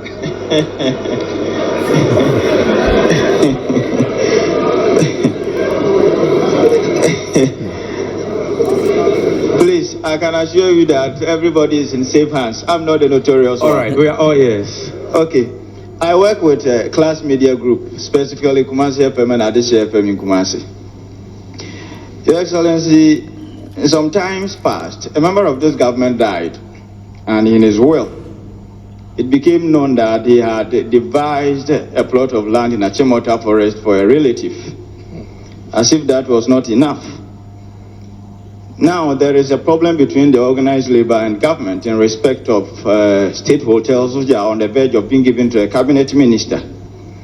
This week, a minister of state did tell Parliament that an amount of 399 Ghanaian cedis had been spent on the pit called the National Cathedral, at a time that what is seen and felt on the faces of the Ghanaian youth are homelessness, hopelessness, and joblessness. My question is that, when you are elected into office, what will you do to, 1, stop the reckless and irrelevant state capture by government officials, and also 2, to restore confidence in the faces of the Ghanaian youth? Thank you very much. Thank you very much. It's been too much politics, so I'll take Sadiq Adams. I know his question will be on sports. And His Excellency says he will be crisp with the answers for this round, so that's why I'm taking more. Yes. Thank you very much for the opportunity, and good evening, Mr. His Excellency, the former President. My question is, Sami said, on sports. As a nation that prides itself as a sports nation, we currently do not have any world-class or international Category A stadium in the whole of Ghana, despite millions of dollars sunk as creating infrastructure for the sports. What is Mr. President's vision in getting the best of infrastructure to unearth talent, and to tie that in with the 24-hour economy? We travel around and see that sports is a very massive part of nightlife in countries even in Africa, but Ghanaian sports is designed that after 6 p.m. we all go back to sleep because of the lack of facilities and other amenities to enhance the creation of jobs in the night for sports. What is, or how is the 24-hour economy designed? I've heard from our great trade business, how will that capture and affect sports so that we have around the clock sports development and enhancements in the country? Thank you very much. Thank you very much. Your Excellency, the floor is yours, sir.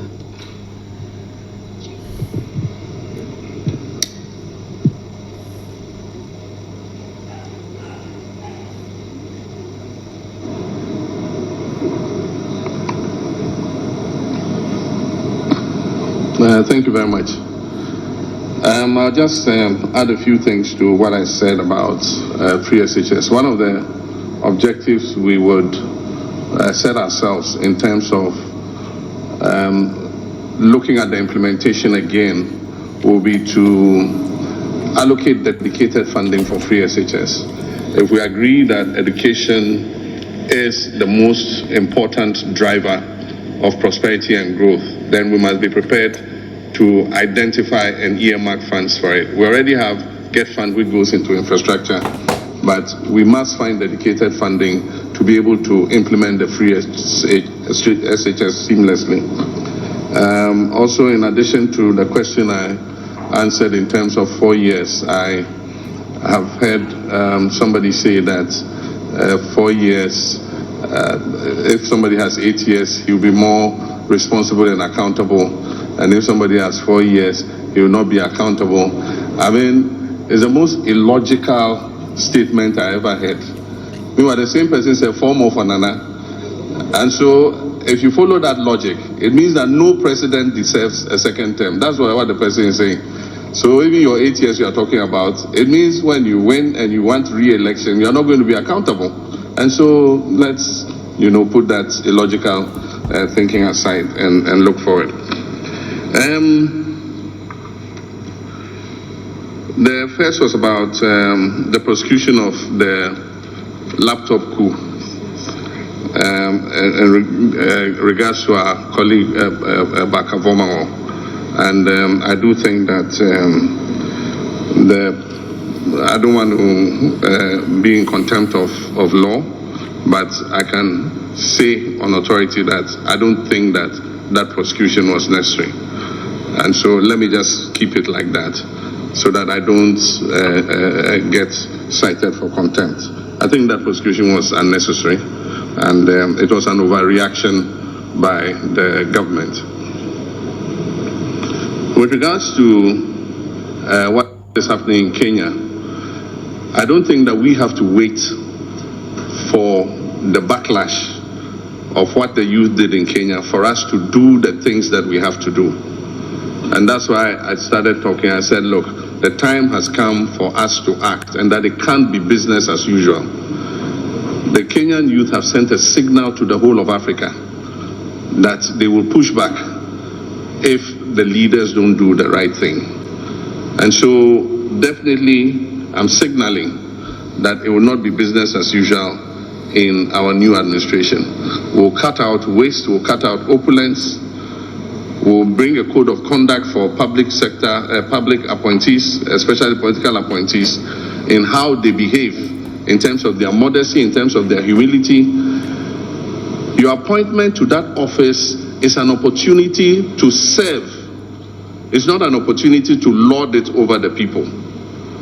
And so our political appointees and public office holders must change their attitudes. And so that is what we're going to insist on, that people that we appoint are modest people, they are humble, they will open up to the people, and they'll do the things that will make the lives of our young people better. And so we're going to hold them to a higher criteria of service than people have been held to in the past. And that's why I say, if you agree to serve, you must serve, and not have other side businesses and do other things. You must not go and buy state property. Anybody serving in my government will not be allowed to buy a state asset. Nobody serving in my government will buy a state asset.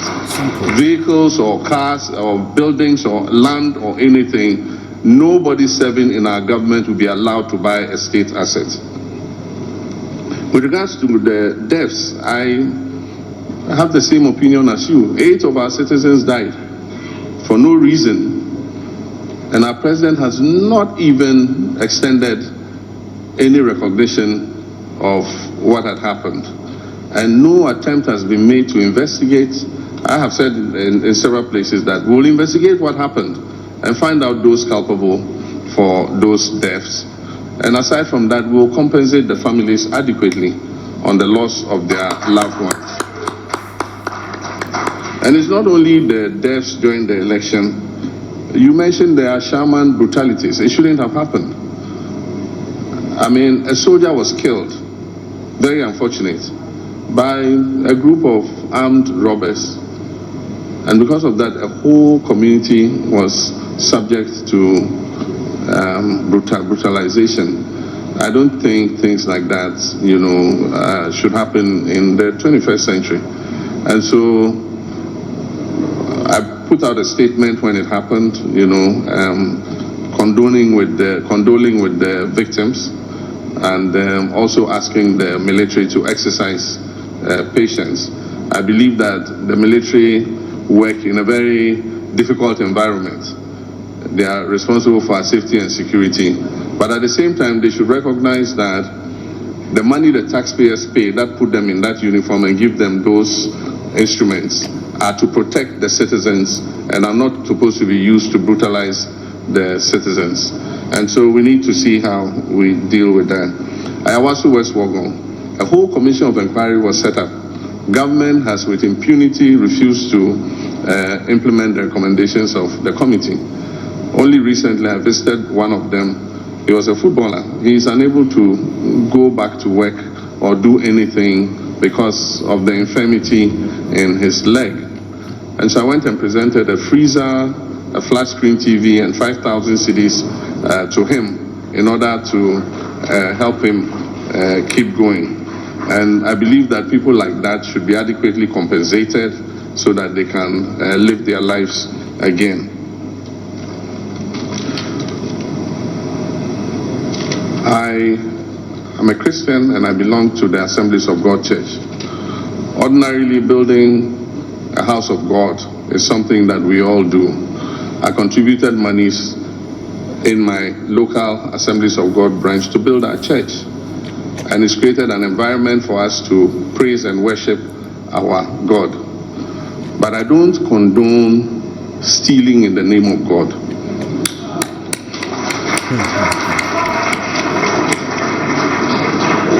And that is what has happened in the case of this National Cathedral. It is instructive that members of the Board of Trustees, some of the members of the Board of Trustees have resigned, and they have called for a forensic audit of the National Cathedral. I'm not saying it. Members on the board believe that fraud has been perpetrated against the people of Ghana, and they are calling for a forensic audit. At the time this National Cathedral came up, it was somebody's personal commitment to God. And we are sure that public funds were not going to be used for the National Cathedral. Unfortunately, we hear that 300 and something million has gone into it. Where did those payments go? Were they justified? Who did they go to? These are all things that we have to unravel. And I think that that is the first thing we do before we even decide what to do with that huge pit. And so first, let's investigate and do a forensic audit. And if people have, illegally and unlawfully taking the monies of the people of Ghana, they must be made to refund those monies. And so that's the first thing I'll do with regards to the cathedral.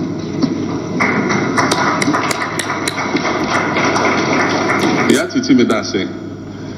I'm saying, question I will say, no idea, may you know, will be brave. Mr. Meka say, adia ye say aban eba na ehyasie ene mpuntunjuma e wo bebi bebre e bia market na school na hospital obe say aban foforo ba na e kire say omo dream say omo discussion mu a credit no ebe ko aban dada ne nchen enti no mo twegu na omo ankasa omo akɔhye omo de ase na meka say nyame adom ne eba sika ye wo ye di behwe saa mpuntunjuma ne bebre aka a kire say ye twegu na ye di sika hyemu ne etimi ewie say njuma no asa ne ahye ase ene foforo enti meka say district bia ye be inventory of all projects a kire say aban aban ekɔ ne nyina omagya egu ho na every year budget a ye be bia ye be yi sika egu nchen a kire say ye di be wie say njuma no enti 4 years a mewa ban mu a meye president no afibia ye di sika beto ho se ne be ya every district enjuma e wo ho a kire say ye ja atun room no ye di sika no ebeto aso na ye wie ansane a sha ase ne foforo because woko be bibria classroom block ye wie obehu na assembly aka say oh ye sha ase ne classroom block foforo ankasika ye wono ye fa wie na ye wie no ansane a sha ase ene foforo enti no me no ya adwen say abandoned projects I was here na yeye. Na okaka ho any taxes and levies. Ampa ohwe ade ba ko ama Ghana kane na yese ye favorite destination for investments.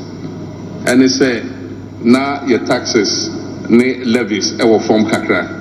And so I so there say senya aban ama the economy no ahwe ase no IMF program omuko mu no IMF akachiro mo say yeto a yeje anasa revenue a ye nya no e wo se ye pager ekodru 24%. Kane near 15%. Taxes are almost at 2 years. A pager ya about 17 point something percent. And so almost by 2028, I will see it drew 24%. In the chest, Omunya ye, sa taxes now de gue so no. And young Andrew Pempenswa, Yabeka say, Omoye. Ain't now person mode VAT to electricity. So that was one of the reasons. And so, yes, a TU Simo, Ekotia ya. And by now, electricity bill be and VAT edaso. Young Kwani or mine are a woo see henina, a chese yare, aba echo, yeji etro, efasa yare no COVID levy. COVID aba echo, China baby, COVID a frimpo, yen geomo COVID levy. And so Ghana Kwani COVID levy. And it is annual man emissions tax, any sad taxes nina, a yet twa. Abang added 2 years so as a result of IMF agreement on my year. And you know because oh meba metra etronmu wo aban no musisia so betimi etwa tronmu a chase netra simple namato etronmu from near simple men ka say o montoma miansa meba sa etoi me free home. Can you imagine? Enti niawo kano ne no kre no. One of the things I ben say you best streamline VAT because Mentias here say obeko a jum na enkrofo miensa eton ade baako eye VAT 3% baako ne VAT e wo soro kakra baako so VAT ye 21%. Meanwhile obi na the same customers and he say me ba o ho na obeje me VAT 21% a meko ne obeje me 3% no. And you see a streamlining so that traders will pay the same rate in terms of value added tax. I feel so port what send your kind Toyota Vitz. And then many good afoshia me for an example of car beer will be imported and me kind levies and taxes also about 23 levies and taxes. Say what has a duty any san your manner and know your harmonized ECOWAS tariffs into duty no one to mean but the problem the levies and port charges are illegal. It's in a messiah bar will rationalize all those levies. The any say on the ye send a bear from Kakra. But the major thing I was saying they say we have to stabilize the currency because it will affect TBBR. One of the reasons Ankofoesu and they said this week Ubeko na currency no yes Bank of Ghana say currency no exchange rate near say into start one near Bejo port. The next week Ubeko na CD a free ABR 14 about 15 into start one now obetia in CDs no na say a cost into one of the priorities of government will be to stabilize the currency and stabilize the economy. Senebeya obia asombejo no. Universities, what are we going to do about tertiary educational institutions? There are many challenges there. One of them is that students don't have enough hostels to live, and so they have to go for private hostels, and the private hostels are expensive. And so one of our objectives in our manifesto will be to accelerate the building of hostels, and we're going to do that with private sector. The universities have lands, and so we can engage the private sector to build hostels, and we and them will agree on the fees that should be charged in the hostels. The government alone cannot build all the hostels to accommodate the students, but there are Ghanaians who have investable funds that they can use to provide hostels. If you go to the universities today, what they'll take you through in terms of eligibility to build a hostel, they want to see your bank balance, they want to see this, they want to see, so many things. It makes it difficult for the private sector to come in. But if we apportion some land in every university and say people who want to invest in hostels should apply, we'll go through the criteria fairly and transparently and allocate the lands for them to build so that our students can get accommodation. That will be one way of doing it. Aside from that, we'll uncap the GET fund. This government has capped the GET fund. And so any money that exceeds a certain statutory threshold goes into the consolidated fund. And so the GET fund is not receiving enough money. Apart from that, 60% of the GET fund has been collateralized with the Dachi bond. And so only 40% of a capped GET fund is available to continue projects. And so we'll uncap it and we'll liquefy the GET fund so that it's able to continue to do the work it's doing. To ease the pressure on students, we will enhance the student loan scheme. Recently, I heard the administrator of the student loan scheme say there's a 50 million Ghana cedis funding gap. And so they are not able to accommodate all the students in terms of the loans that they give. And so government must enhance the loan scheme so that the quantum is enough to be able to take the students through, but is also able to cover as many students who need that support as possible. And so those are some of the things we'll do for tertiary education. TOR is a shame and a disgrace to our country. This was a flagship project by President Nkrumah, and it was one of the first refineries to be built in Africa. Today, TOR is a pale shadow of itself. When I came, I did my best. I restarted TOR. They started refining products. Indeed, before I left office, our first shipment of crude from our own oil field was given to TOR to refine. And then we left office. The new administration came. That shipload of oil sat in the tanks for years. Eventually, they discounted it and sold it out. And TOR hasn't worked since then till now.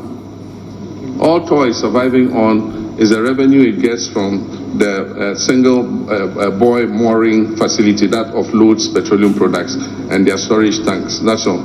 Aside from that, the refinery has not been working for almost more than 6 years of this government's administration. And so when I say we'll come and we'll revamp TOR, it's because it is an important industry for the growth of Tema. It's an important industry for the prosperity of Tema. And there are a lot of young people who can find jobs with a refinery that is working. And so we'll strategically work with any strategic partners who are available to revamp the refinery and even expand it. TOR has extra land to accommodate even another refinery. And so if we have people who are ready to invest with us, we would let them come on board. We will have a stake. They also will have a stake. And they'll not only revamp TOR, but if they can even build an additional refinery to increase the capacity of TOR, it will be a good thing. It will provide employment, and it will also make the cost of our petroleum products more predictable. Because if we are refining the crude oil ourselves, we can lower the cost of petroleum products. But if we are importing from outside, we must accept whatever price we get on the international market. Fiber cuts. Yes, optic fiber got cut and the internet was disrupted. We have several submarine cables that, provide service to Ghana. We don't know exactly what happened, but there was an undersea cut that affected the cables. And so they've been repaired now, and so we can have connectivity. But luckily, technology is always progressing. And so the cost of satellite internet has come down. And due to Elon Musk and his Starlink and other such producers, you can buy a Starlink dish and get internet connectivity. And so it gives us a quantum leap to be able to send internet connectivity to places that we didn't dream of before. And so in our schools, in our government offices and other places, we can go and put these satellite dishes there and give them instant connectivity. And the rates are quite affordable. And so many private people have even started using satellite internet. And so the technology gives us more possibilities to create universal access in our country. We even have domestic fiber cuts. When they're doing road construction, they cut the fiber links. And so we also must be careful how we protect the fiber that we have. Let's see what else. I think we are done. Achimota Forest. Achimota Forest and Airbus. Yeah, Achimota Forest. Yes, sir. I mean, a lot of allegations were thrown against me. I've been out of office for 7 years and 7 months. You think that if this government had anything they could stand on with how they hate my persona, they would not have prosecuted me for it. Airbus, the president referred it to the OSP, and the OSP is supposed to investigate it. You don't expect me to investigate myself. And so, if they had something to stand on, I'll not be standing here today. The same thing, hotel in Dubai. I challenged them. I said, let's go and find that hotel. I myself am in need of money. We'll find it, we'll sell it. You give me my small share and government can take the rest. Till today, $10 million for diaries. President Akufo-Addo himself said it, that my government has spent $10 million to import diaries. They've been in office for 7.7 years. Where is the $10 million for diaries? And so I've challenged the MPP and the mudslinging and the lies they've told about me at every juncture to come up with proof of the allegations and prosecute me. I am an adherent of accountability. And I've said anybody who serves in public office should be prepared to be accountable. And that accountability must start with myself. And if they have any allegations that they could prove, they would have done so by now. It's just a political gimmick. When elections are coming, then they start raising all kinds of issues and all that kind of thing. But I remain focused. My commitment is to fight corruption. And if I come into office, I'll hold their administration to the high standard of accountability. And those who serve in my administration would also be measured by the same yardstick. Yes, Simple.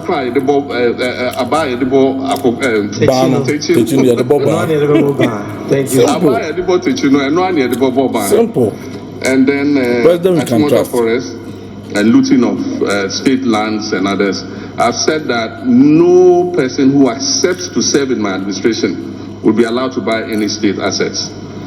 When you finish serving and you go and you want to do whatever, it's your palaver. But as long as you are an appointee under my administration, buildings, lands, vehicles that belong to the state, you are not going to be allowed to buy or invest in any state asset. Thank you. Thank you very much, Your Excellency. So, ladies and gentlemen, you will agree with me that time is fast spent. I can only do one last round, and we will call it a day. But His Excellency has told me to assure you that we are going to have this media encounter again very soon. Sir, that is right? So we're going to have the last round because, and so after this round, His Excellency will give you the answers. We will do the vote of thanks and the closing prayer. But I would like to appeal to all of us to remain in our positions. My sister, the spokesperson for His Excellency Joyce Muktari Bawa, has an important announcement for all of us, which we don't want to go out. So that is what is going to happen. Now I see, okay, I see Captain Smart. I'll come here. Captain Smart, Captain Kojo Smart. Is he here? I'm here. He is in the middle lane, yes. I'm here. Bernard, I'm coming to you. Yes, so Captain. Sami Medase. Your Excellency, my person, my country. Country. The Edikan is a Fourth Republic, Yahoo Rollins, Yahoo Kufuor, Yahoo Professor Mills, Yahoo Da, Abediman Penny, Yahoo Nada Nebuchadnezzar, and the Ohunina. It sounds like Yanti Bibi Fufru Bia. I say, As I say, you who know your son could dear, the acted that na what can I say? Then Pana at the Fufra, the second coming, no. Who may say Ghana for you, ye dear tree, may a twabama. Thank you very much. Oh, try us a chicken, last one, for we so. But your work can say, what be move for no, Ubia and talk Ghana Japadia. Now, one was a seer on what to know. Obey one day. Now, for banks, very good. Uba what they want license and the Bema one answer won't farm my own. But I say, thank you. Could you answer? I see somebody. None the book at Nisa. I'm coming. Thank you. Your Excellency, if I may say, this is a very good idea, and I hope you do stick to your promise to keep having such events. My question, if you win in December, do you still intend to grant an amnesty to the repentant galamseyers? All right, thank you. Pakwesi Asare, you've had your hand up for a long time. Pakwesi Asare.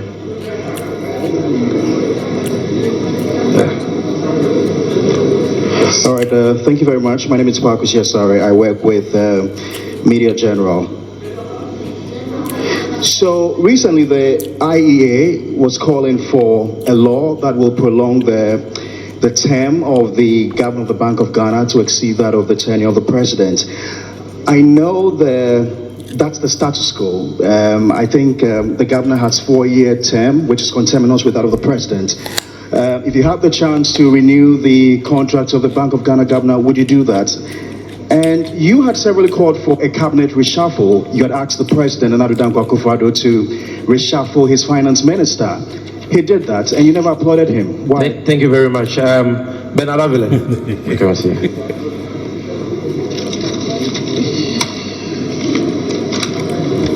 Thank you very much, Sami. Thank you, Mr. President. I think there are two pending questions that were forgotten. The sports question and then the Umaru Sanda question on OSP. So my question is, you said that you can work with 60 ministers, which is interesting. The number of DCs has increased from 110 to 261. And it appears when districts are created, the EC also increases the constituency. So now we have 275. Those are also arms of government that are expensive. Now, while this is happening, the AMA had 9 districts created out of it in 2018 to 2019. So we are increasing districts. We are creating new districts even in AMA, but AMA has only 3 sub-metros. So the ability to raise revenue is also lower. So it's a 2-in-1 question. Are we going to stop at 261 districts, 275 constituencies, cutting costs? And within that same question, the issue of AMA becoming only 3 sub-metros, they can't raise enough revenue. So it's difficult to manage the city. You've spoken about building a new capital. Does that mean Accra is a lost cause? Thank you very much. Charles Okran of Daily Graphic. Charles Okran of Daily Graphic. Yes. Good evening, Your Excellency. Please, we've heard you talk about a lot of programs and policies, but we find ourselves under a very watertight IMF policy, under a John Jane administration. Would you ask for a review of the IMF program with us? Thank you. All right, bring the microphone to the front bench. There is a lady here who has a question. It's important. Yeah. Thank you so much. Finally, on behalf of the women, I was about to start a gender protest, but thank you, Sami. Your Excellency, good evening, and thank you for your time. My name is Nwong Falong. I've heard you outline certain intentions towards gender equality. What I have not heard is the Affirmative Action Bill, which we believe is a critical accelerator towards gender equality. Do you have specific, targeted, special commitments towards the Affirmative Action Bill? I can see Shamima Muslim smiling. Thank you. Kamini, I was told that you had a question. Kamini of TV3. Gender balance. I think is she at the back? Let's give more female. Yes. Okay. Your friend and I major Kumeka Chim. Pacho, is about the general election.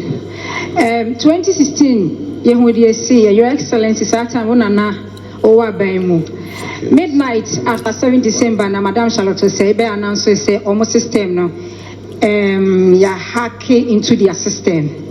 And then and then 2020 general election, so till today. MCB 6 results in Electoral Commission, Madam James announced the specific one, and now the Dan Kwakufado Edi winning 2020 general election. So sometimes no for Ebisa say Otu Abano Kra, it will be difficult for NDC to protect our vote. Thank you very much. Randia Haji, you've had your hand up for a long time. Randia Haji. And then we take one last one. I'm very sorry that. All right, thank you. My name is Randy Haji, Wezo TV. Mr. President, it's been 6 years now the whole airport was completed. It's in a sorry state, I must say. The last time we had a commercial flight there was in 2022. And per my checks, we have spent close to a little over 2 million Ghana cedis in terms of maintenance in the last 2 years. Yet, the place can be best described as a white elephant. Mr. President, what will you do in your next administration to ensure that the whole airport gets some revitalization? Thank you. Thank you very much. Kwame Wusudanson, the gentleman in black, will have the last one for this round. I'll defer to my colleague. I think my question has been asked already. Thank you. All right. So then let's go to the far end. Let's go. The lady, Rebecca. Yes, you've had your hand up for a long time. Thank you very much, Sami. My name is Rebecca Iwa. Your Excellency, please, should you win the 2024 election, what will be the measure that you will put in place to ensure that the people of Adan get their livelihoods back? I'm talking in relation to the issue where a single investor has been giving the whole Songo Lagoon and the people are deprived of their livelihoods and their brutalities, and freedom of the press is under attack. What exactly would you do to protect our natural resource should you come into power? Thank you very much. This brings us to the end of the questions segment. His Excellency will give us the last round of answers and then we shall wrap up. But sir, first, you have a question on sports from Sadiq Adams, which skipped you. So if you could start with that.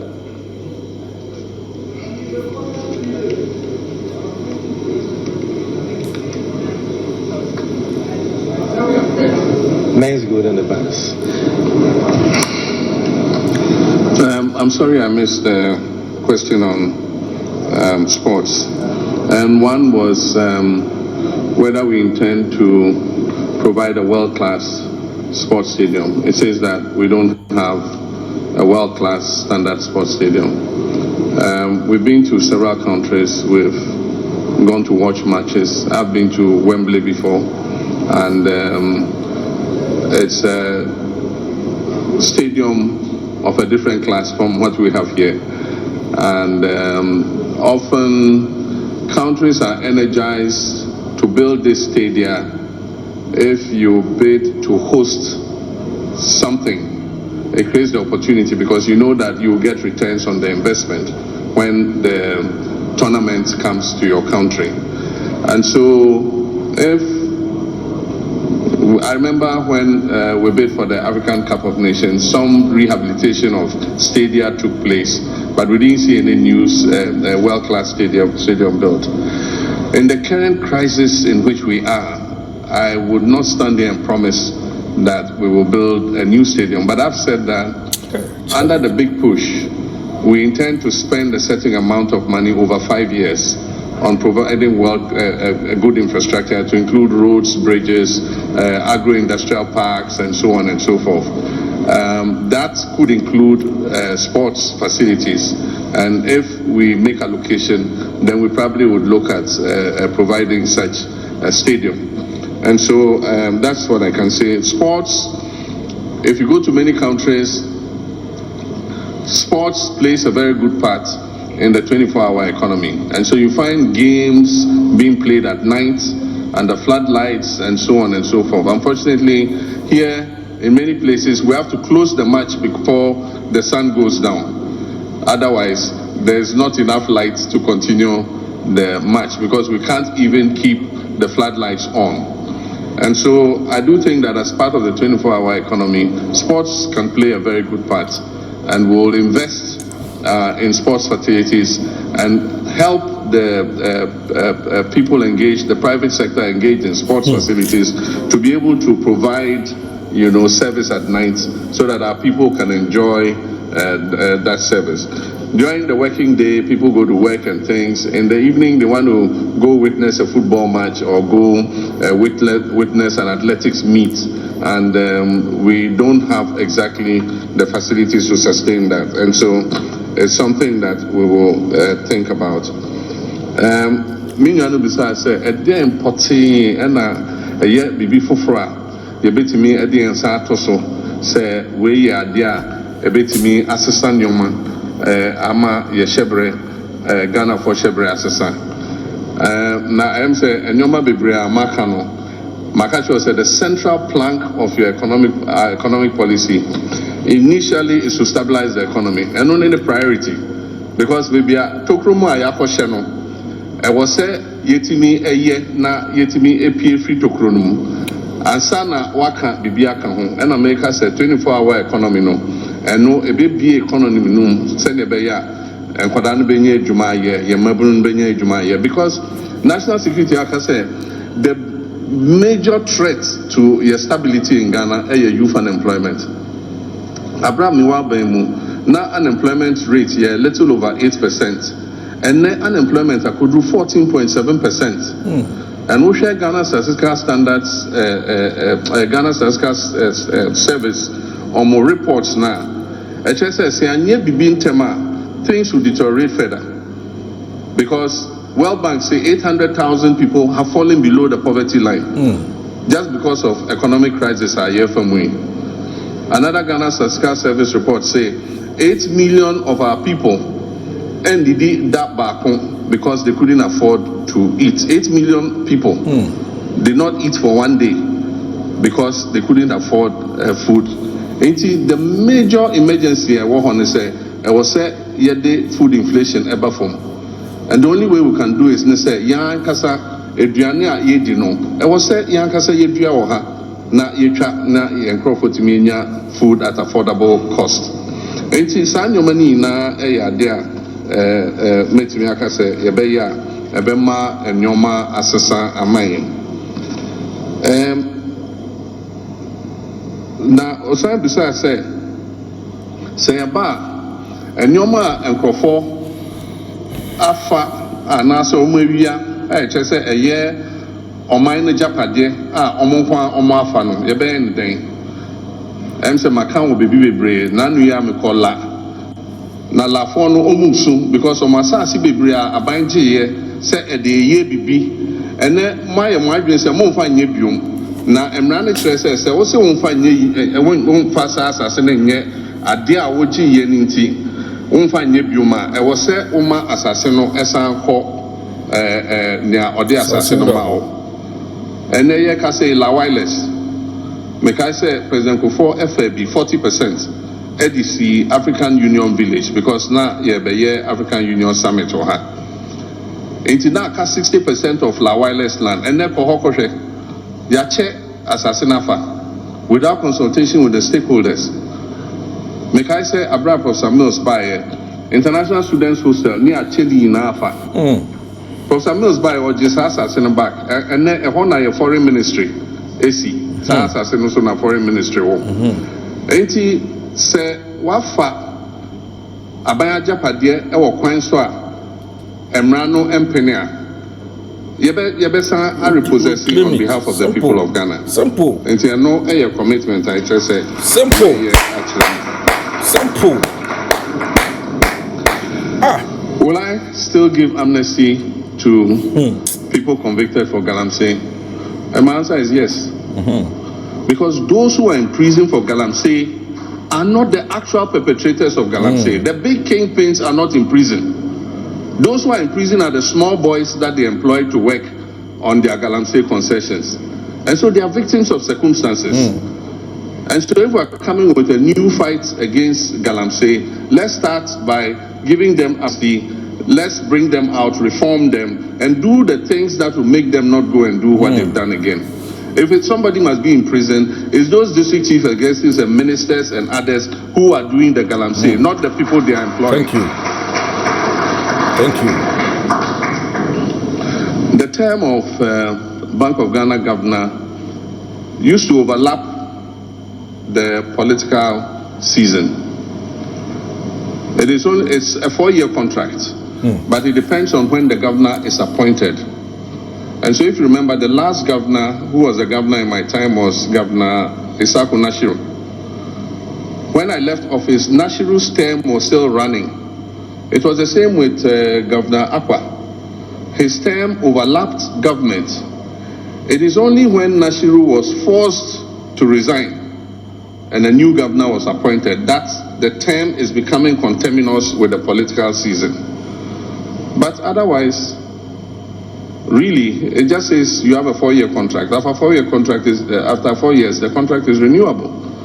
And so if a government comes into office and your contract has not expired, you continue as governor. And when the time comes and your contract is over, depending on your performance, your contract will be renewed. But if you are a governor who presided over a 60 billion loss, I wonder if you expect a contract extension. If you're a governor who printed 42 billion CDs and pumped it into the economy, pushed inflation to 54%, I wonder if you expect that you will get a contract extension. If you're a governor who in crisis decides that the best thing for a bank to do is to invest $250 million in a headquarters building, I don't know if you should have the expectation that your contract will be extended. And so I think that, yes, 4-year contract, but it must be based on the performance of the person or the individual who is in that office. Cabinet reshuffles are important because they enable you to bring fresh pair of hands into your government. And then somebody might not be performing in a certain sector. But if you reshuffle him and move him to another sector, you find that he finds his feet and performs better. So from time to time, a president might look at his cabinet and shift people around or drop some people and bring new people in. It is something that happens all over the world.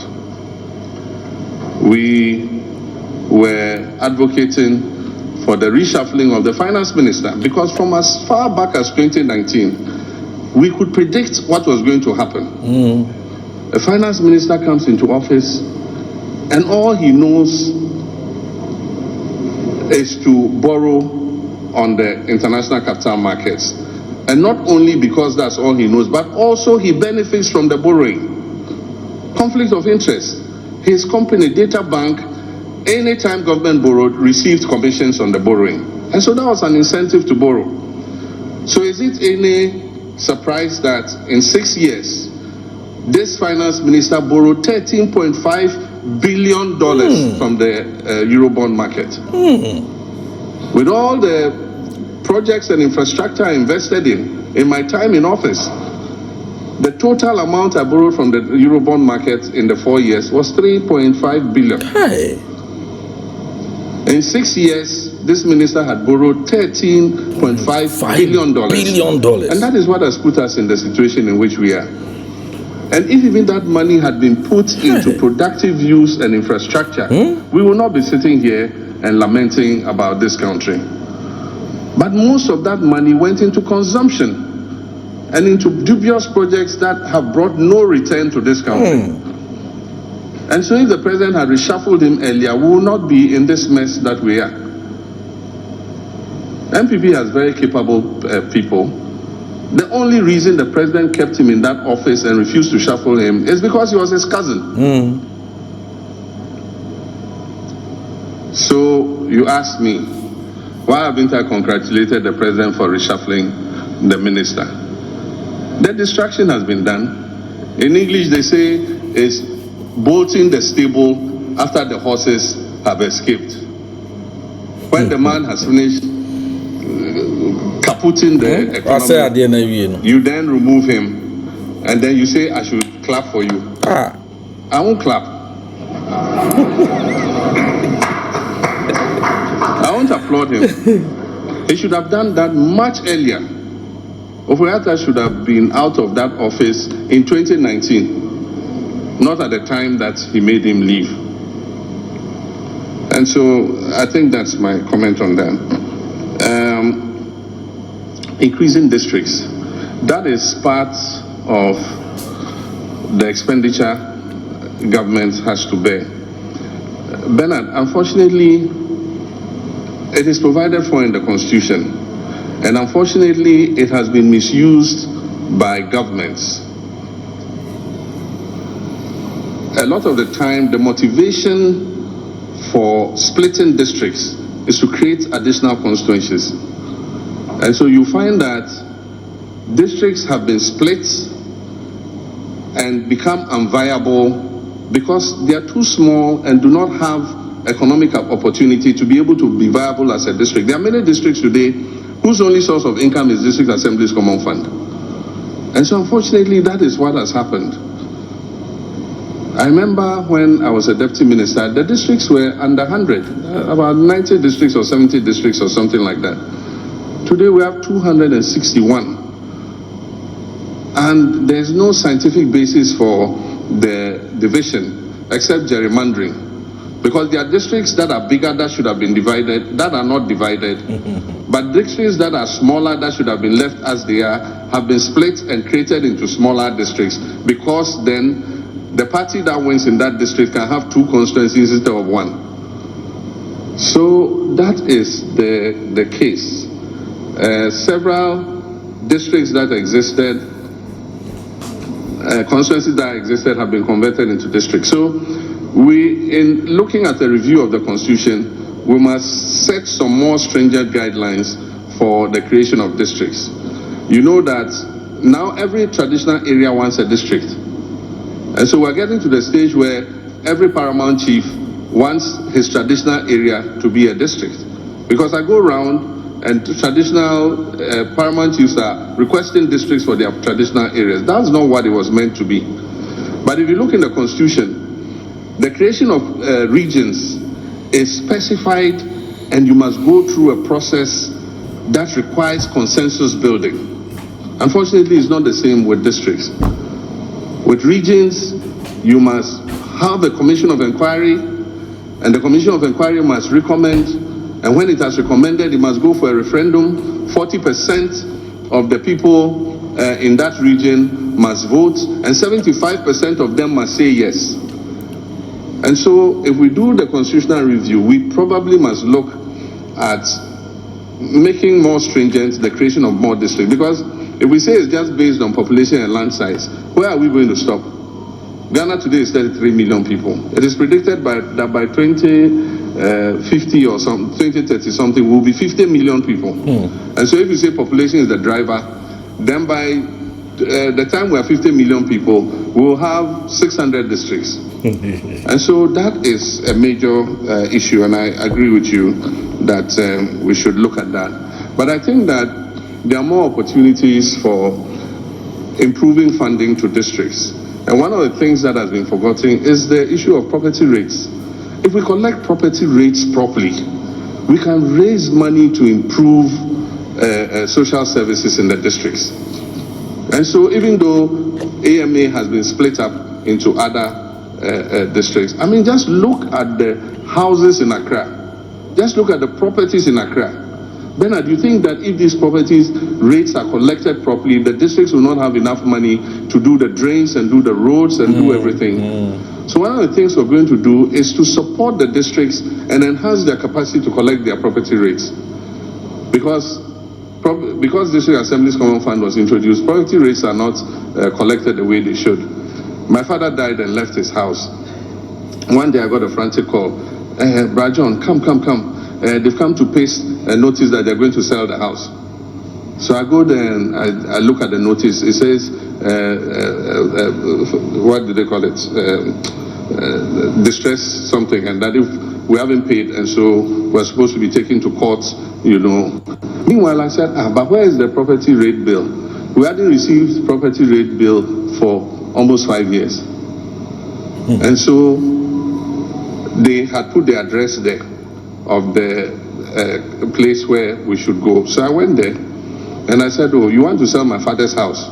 And I don't know, we haven't received any bills. And the man said, oh, your bills, which one is that? The Tesano, He said, the bills are here. You haven't come for your bills. Oh, I should come for my property rate bill.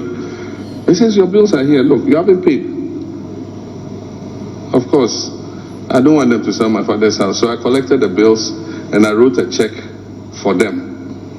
And that ended the story. But I'm saying that we must support the assemblies to be able to give out the bills timeously and collect the money. And we must value those properties properly. I mean, some of those properties, if you charge 5,000 cedis a year, I mean, they'll be willing to pay because the value of the house is worth millions. And so that could be a new source of funding for district assemblies. Accra is getting difficult to manage because of its size and population. And so the city is spreading beyond its limits. It makes it difficult to continue to provide social services to the city. And so I propose that we look at establishing a new city so that we can move some of the agencies out of the city in order to reduce the pressure on Accra. Can you imagine if Nigeria had not built Abuja today? Lagos would have been in gridlock. You will not be able to even walk in Lagos because it would have been shut down. So I said we must start thinking about creating a new city and moving some of the agencies and departments out of the city.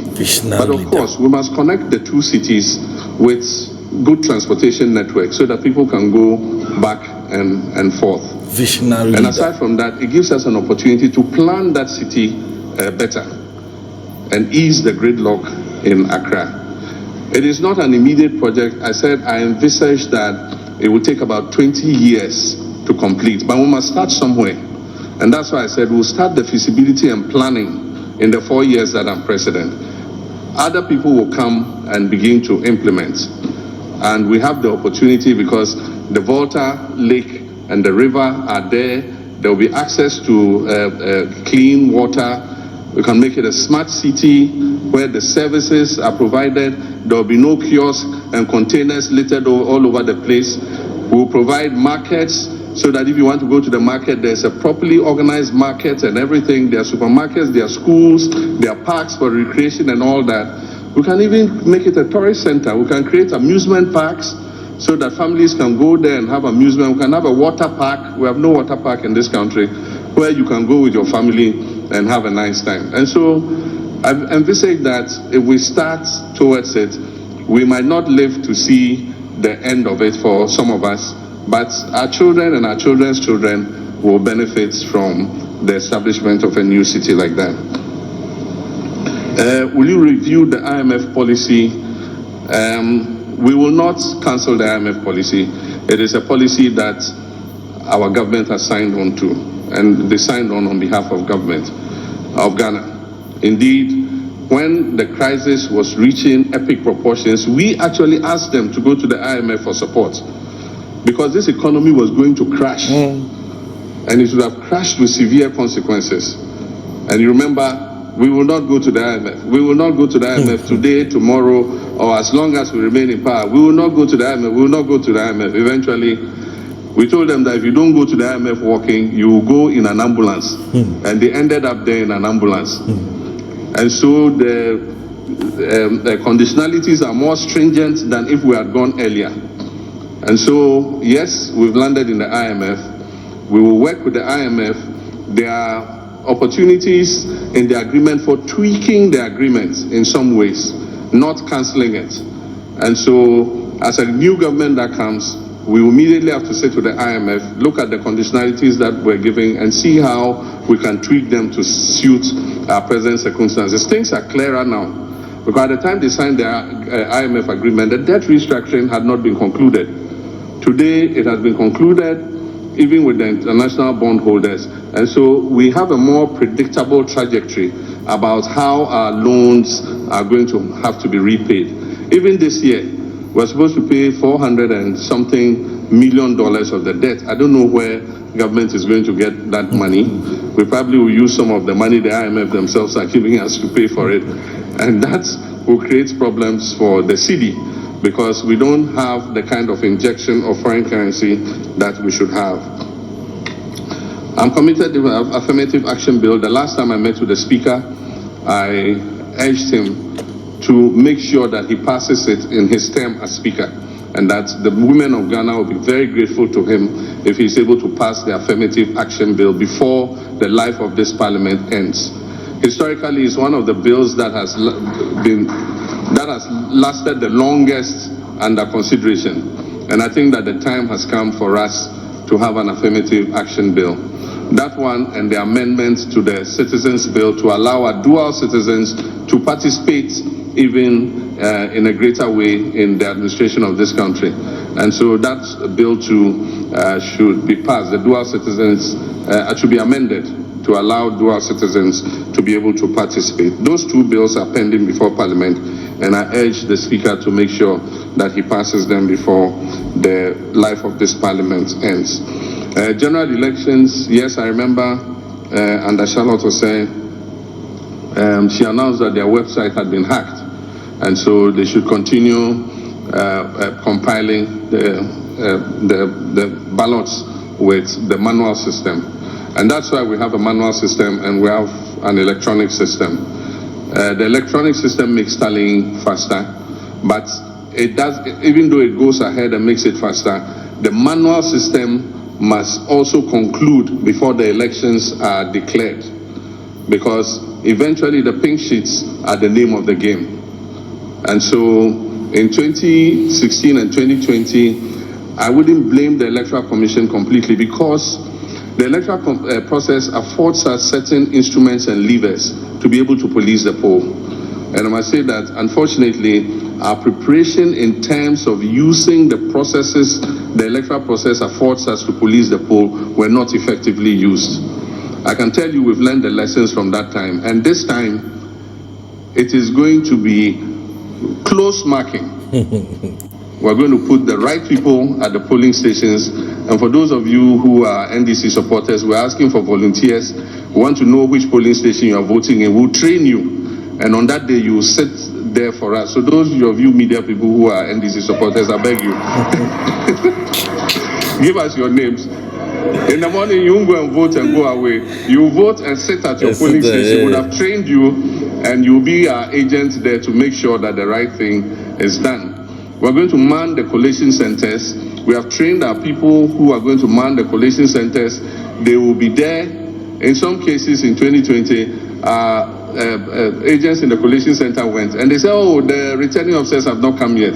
So you go home and go and eat and rest and come early in the morning. By the time they came early in the morning, the result had been declared. And of course, it led to confusion.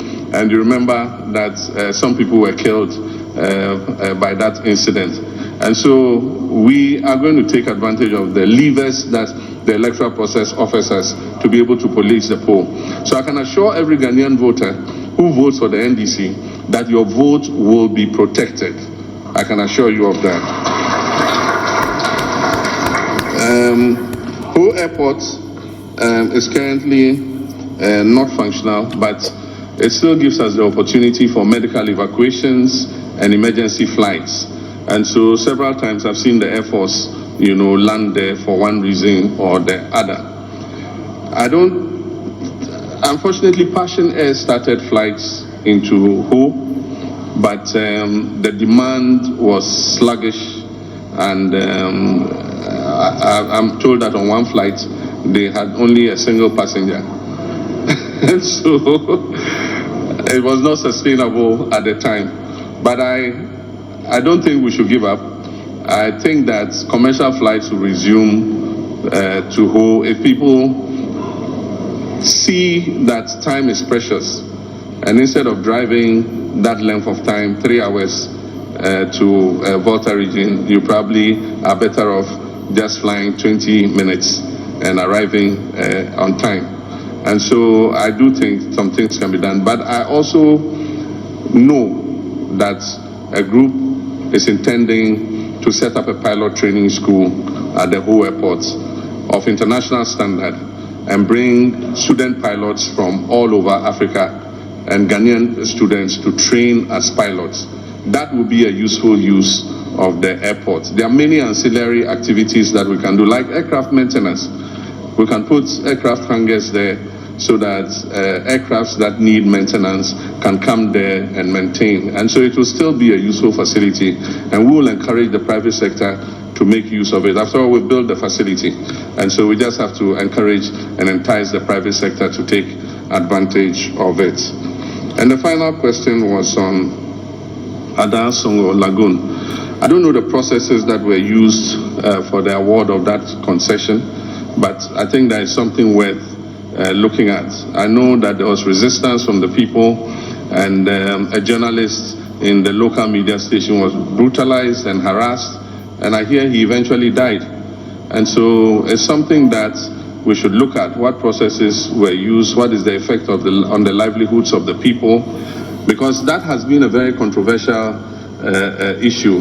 I remember that there was a company before, Vacuum Salt, you know, that did the same thing. There were run-ins with the people, and eventually the PNDC had to come in and streamline things. So I really don't know what has happened in this case, but of course if we come, we'll take a look at it and see what amelioration is possible in that regard. When I spoke about taxes, I was told that I was not very clear. There are some nuisance taxes. I thought that when I mentioned COVID levy, you would all have assumed that I said we'll take the COVID levy off. We are the only country that is still punishing our people for a pandemic that has passed. And so I think that there are other revenue sources that we can use other than the COVID levy. Aside from that e-levy, with all the noise that was made, the revenue that is coming in is 1 billion cedis. And why would you punish people who want to use electronic means of payment only to bring in 1 billion cedis and prevent them from doing so? And it hasn't brought in the required cash because Ghanaians are cashing out. Because why should I go and use Momo to pay?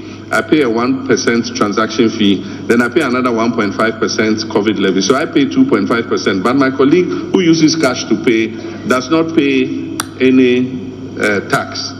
And so I'll also cash out the money from my Momo wallet and I'll go and buy what I want. And that is why e-levy is not performing.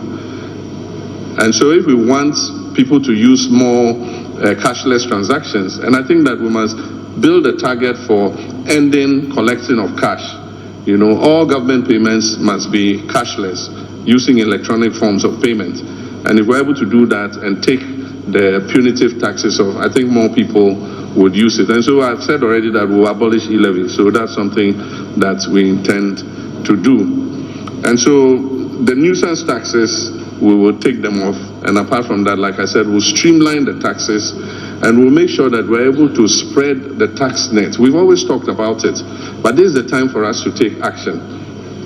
The other time I was wondering, I have a house, people come and service my air conditioners. If there's an electrical fault, somebody comes and repairs it. A plumber comes if there's a fault with the plumbing system and all that.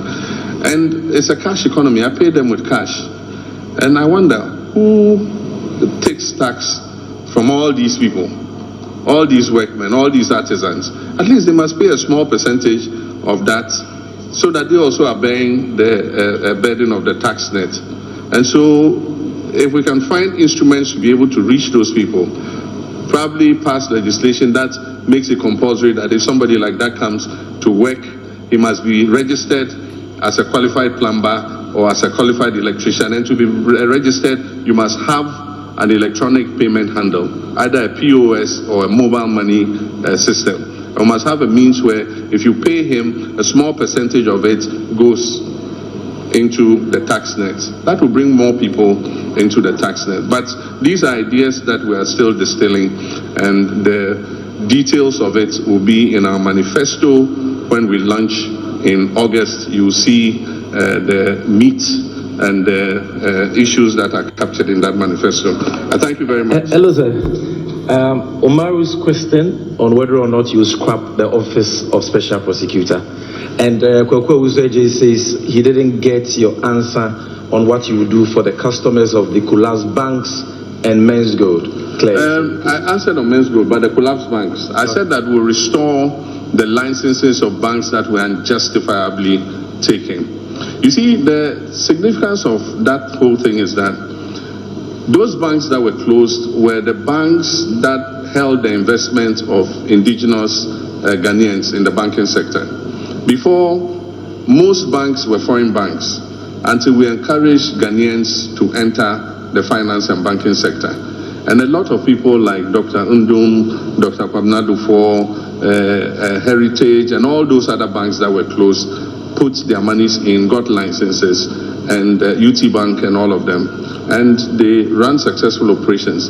You see, those banks were the banks in the riskier end of the market because they were the ones doing SME lending. And SME lending is the most risky part of the banking sector. The foreign banks lend to big customers, the Unilevers of this world and big customers like that. And those lendings are not risky because the establishments are known and they know that they'll get their money back. And so you could expect that definitely the banks that were working in the SME sector, which is the riskier end of the market, will have liquidity problems based on bad debt and all that.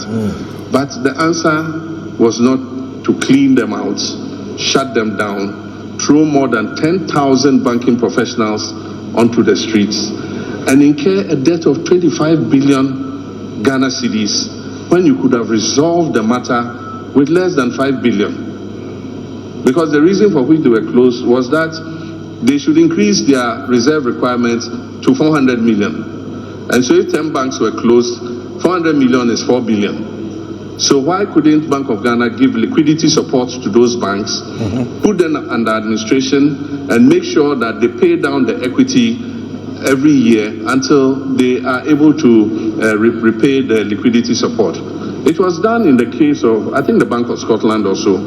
The British government knew the bank was going down. They gave them a liquidity injection and took equity in proportion to the liquidity they gave them. Today, that bank has fully paid. It's one of the strongest banks that you can find in England. And so I think that there were other ways we could have solved this problem without this knee-jerk action of just closing those banks. So I've said that we must restore indigenous investment in the banking sector. And we would give back the licenses of those whose banks were unjustifiably taken. There might be financial implications to it, but we must be prepared to bear those financial implications. Because when government does wrong, it must restitute. And so I think that these are things that would look at with regards to the banking sector. Apart from that, not every bank must be a Class A bank. And so you can't say every bank must have a reserve ratio of 400 million because they lend to different segments of the market. There are banks that are lending to small communities and, their reserve requirements should not be 400 million. Why do you need 400 million to establish a bank that is catering to a certain segment of the market? And so we'll have a tiered banking structure. For the small banks, Class C banks that lend to the SME sector, 80 million cedis or 100 million cedis is enough for them to operate. For the medium-scale banks, 200 million cedis, 300 million cedis is enough for them to operate. And then for the Class A banks, the big banks, we can raise the reserve requirement even higher. So I think that is what we need to look at. OSP, whether will you scrap it or not? Why would I scrap the office of the OSP? I won't. Thank you, sir. It is an addition to our anti-corruption fight. And indeed, the people who set up the OSP office today are the ones trying to remove the special prosecutor. And they are the ones who are insulting the special prosecutor more than anybody else. And so the special prosecutor is doing his job. And I expect that if we remove political interference in his work, that office can be more, efficient. Today, cases that the special prosecutor took up, I mean, one cannot understand what is happening. You see what happened between the special prosecutor and Yoko. The docket has been sent to Yoko. Yoko said we haven't received any document and all that. And so the case has been left to die. Today, the $1 million something under the bed case is effectively dead. And don't think that it died because justice prevailed. It died because of political interference. Another case, PPA, went to court and the judge ordered the unfreezing of the accounts. The day he ordered the unfreezing of the accounts, the next day all the money was withdrawn from the accounts. And so we need to create an environment where the special prosecutor can work and work on behalf of the people of Ghana. And so I will not scrap that office. I will strengthen that office to be able to investigate those who are leaving office, who have been harassing the prosecutor, and also investigating my people who will fall foul of the law. Thank you very much. Thank you very much, Your Excellency. Ladies and gentlemen, I think you will agree with me that what has happened in this auditorium this evening is historic. 2 hours of questions and answers. I have never seen any opposition leader do this. Yes. And Your Excellency, yes. I think you need to tell us the secret of your stamina. But even me, because even me, my young bones are suffering here. Thank you very much for what you've done for us. Now, ladies and gentlemen, my job is done. I will hand over to my sister Joyce Muktari Bawa, who will be closing us. Thank you. I wish I'm for my embrace, what you may embrace me and the embrace me. I wish I'm for Wadia Monima, somewhat yes here. Thank you. The Ebeka no say Mohun Nipa Nyame na che oman. Nyansa ninim die anyame edi adom papa yi na e ma ho kwan man krofo bi betwa atro din tro de to papa yi so say no pamo ataria ene ne size ye pede share no ma Ghana for ekoto no twene ye hwe nyansa gurus a ewo eye Ghana ye journalist ye media no ena ne omo ete ho no a omo bisa omampanyin questions wa open mouth so we enye afei na ye ko bribe nkrofo bio da bio nya fe ni ye ko bribe nkrofo bi na yakaka kire nkrofo we mu ne be kasa we mu dom kasa enti mo no mo kwa mo bisa sa questions we tano MP before ye no me ma call mo press conference bebere sa no mo ye no he uba ma on sa so sen ye mfi da omo nkrofo bi a media fo bi omo ye omo nkrofo a o ma kire omo questions omo ba omo misa ane ye frewa ubibisa ti uba mo nyina mama mo sa so ne afrewi ye frena no ebisa sa question no mare hezu demu dada no ma yi ano sa na omo ye but we yankase aditua guru setiti hui why Sami Jenvi na sebi obeko Captain Smart ncha na Bernard Avle ho ana say Youngson ana lawyer ayenini enche akoka chen say question na bibisa why that it's not possible. It's not possible. Ya biem ubia question bia opesi ubia ubisa bia bisa and omubisa eso no utmu say they were satisfied with the answers the man is giving them because man no asam na ubisa onim wa ye onim watu ho anamon enti enya afei na sabio ono ho ba beye no ho libi labalaba lobi ene ho debi this is the man we should all vote for as our president.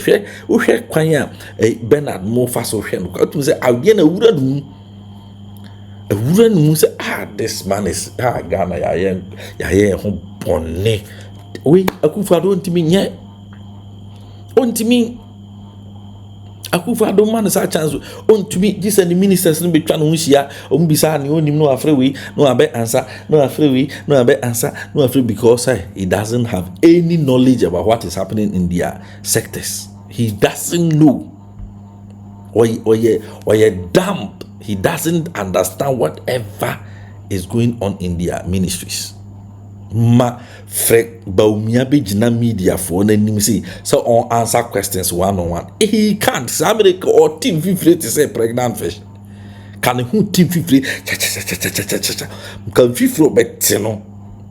I say Sebio apata wanyem and I say tilapia wanyem. On to me because one at 7 a year bisa ono unim. You don't have the technical know-how. You don't understand it. And as I will understanding pa, boni amadi untimi mfa no kora ne nto ho. Nti de obeyan say either say ombema like answers are trivial answers to say nansen bia okoya asofo no bia ko bisa ne say da bia nya asofo no say Kumasi for no ko bisa ne say Kumasi businessman or ba ko say see company ani brene kan ha ho kira basikasam dollar ne kosoro ne ho ade no a ho kira ba no de na obeye afa ho o say ne say ade nansen mitu kwan ko amano ni baby ameko bia no ahokyere wo ho ahokyere nkoa enti no enye Ghana nkoa me say hey, you don't have any solution. O solution a wo manyina na say be enye Ghana nkoa. Hey, it tells you that Baumia is empty. They are empty. Look at man with a name a what they hwe papa no ti so wo ka asem no obi ye nanim say kire wo say nipa no ohun sa asem na wo ka no e deep. What you say?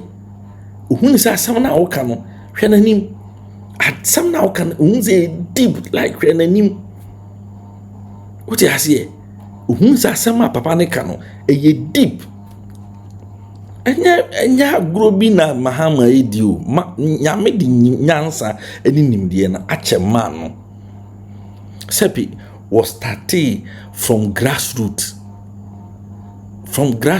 assemblyman wachira de wa wemua beye MP deputy minister beye vice beye president beye opposition leader wa kwama no ni UN ne ho ade manajuma wakoye nyina successful. The man has garnered a lot of experience that nobody in this country has that. Nobody in this county has that kind of experience. Mahama Enya, from grassroots to assemblyman to MP to deputy minister to cabinet minister to vice president, like running mate, vice president to president to position leader to international appointment and whatever.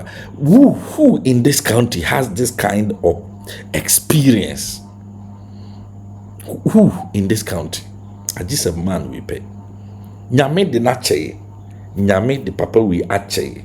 Me say Ghana boni ayedi aye ho kese pan say papa we enja no ama 1-2 na manyo like 2016 na mambu so. Boni ayedi aye ho kuruma meken nkasambri Ghana ki ni baby aduri kasabi Ghana odi masasa bonsam na chi ye mana to 2016 no so be see 2020 na enanka president foforo ba na sasa oyesasa bonsam kra enko ntimi mfa mbe du baby Akufo-Addo de akotoi abuzafo de dae ekoso ya eni pitiri Mampenyi John Dramani Mahama building the Ghana we want together. Kimpiski ena omo ehye eyesa meet the press ya na say Mahama media encounter. Yefa jumadi nyina efi Wezo TV.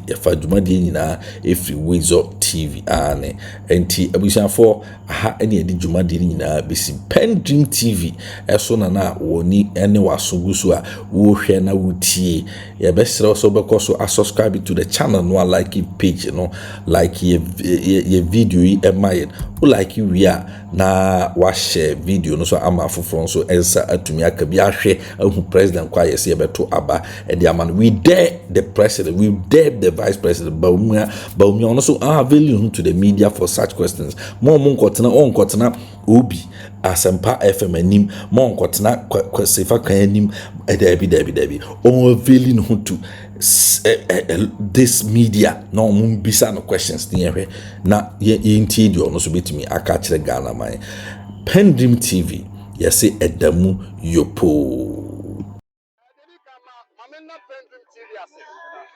So far so good. Say open online portal e Ghana. Nipa share, nipa follow, nipa comment here. To my best of knowledge, without any biases, PENDREAM TV.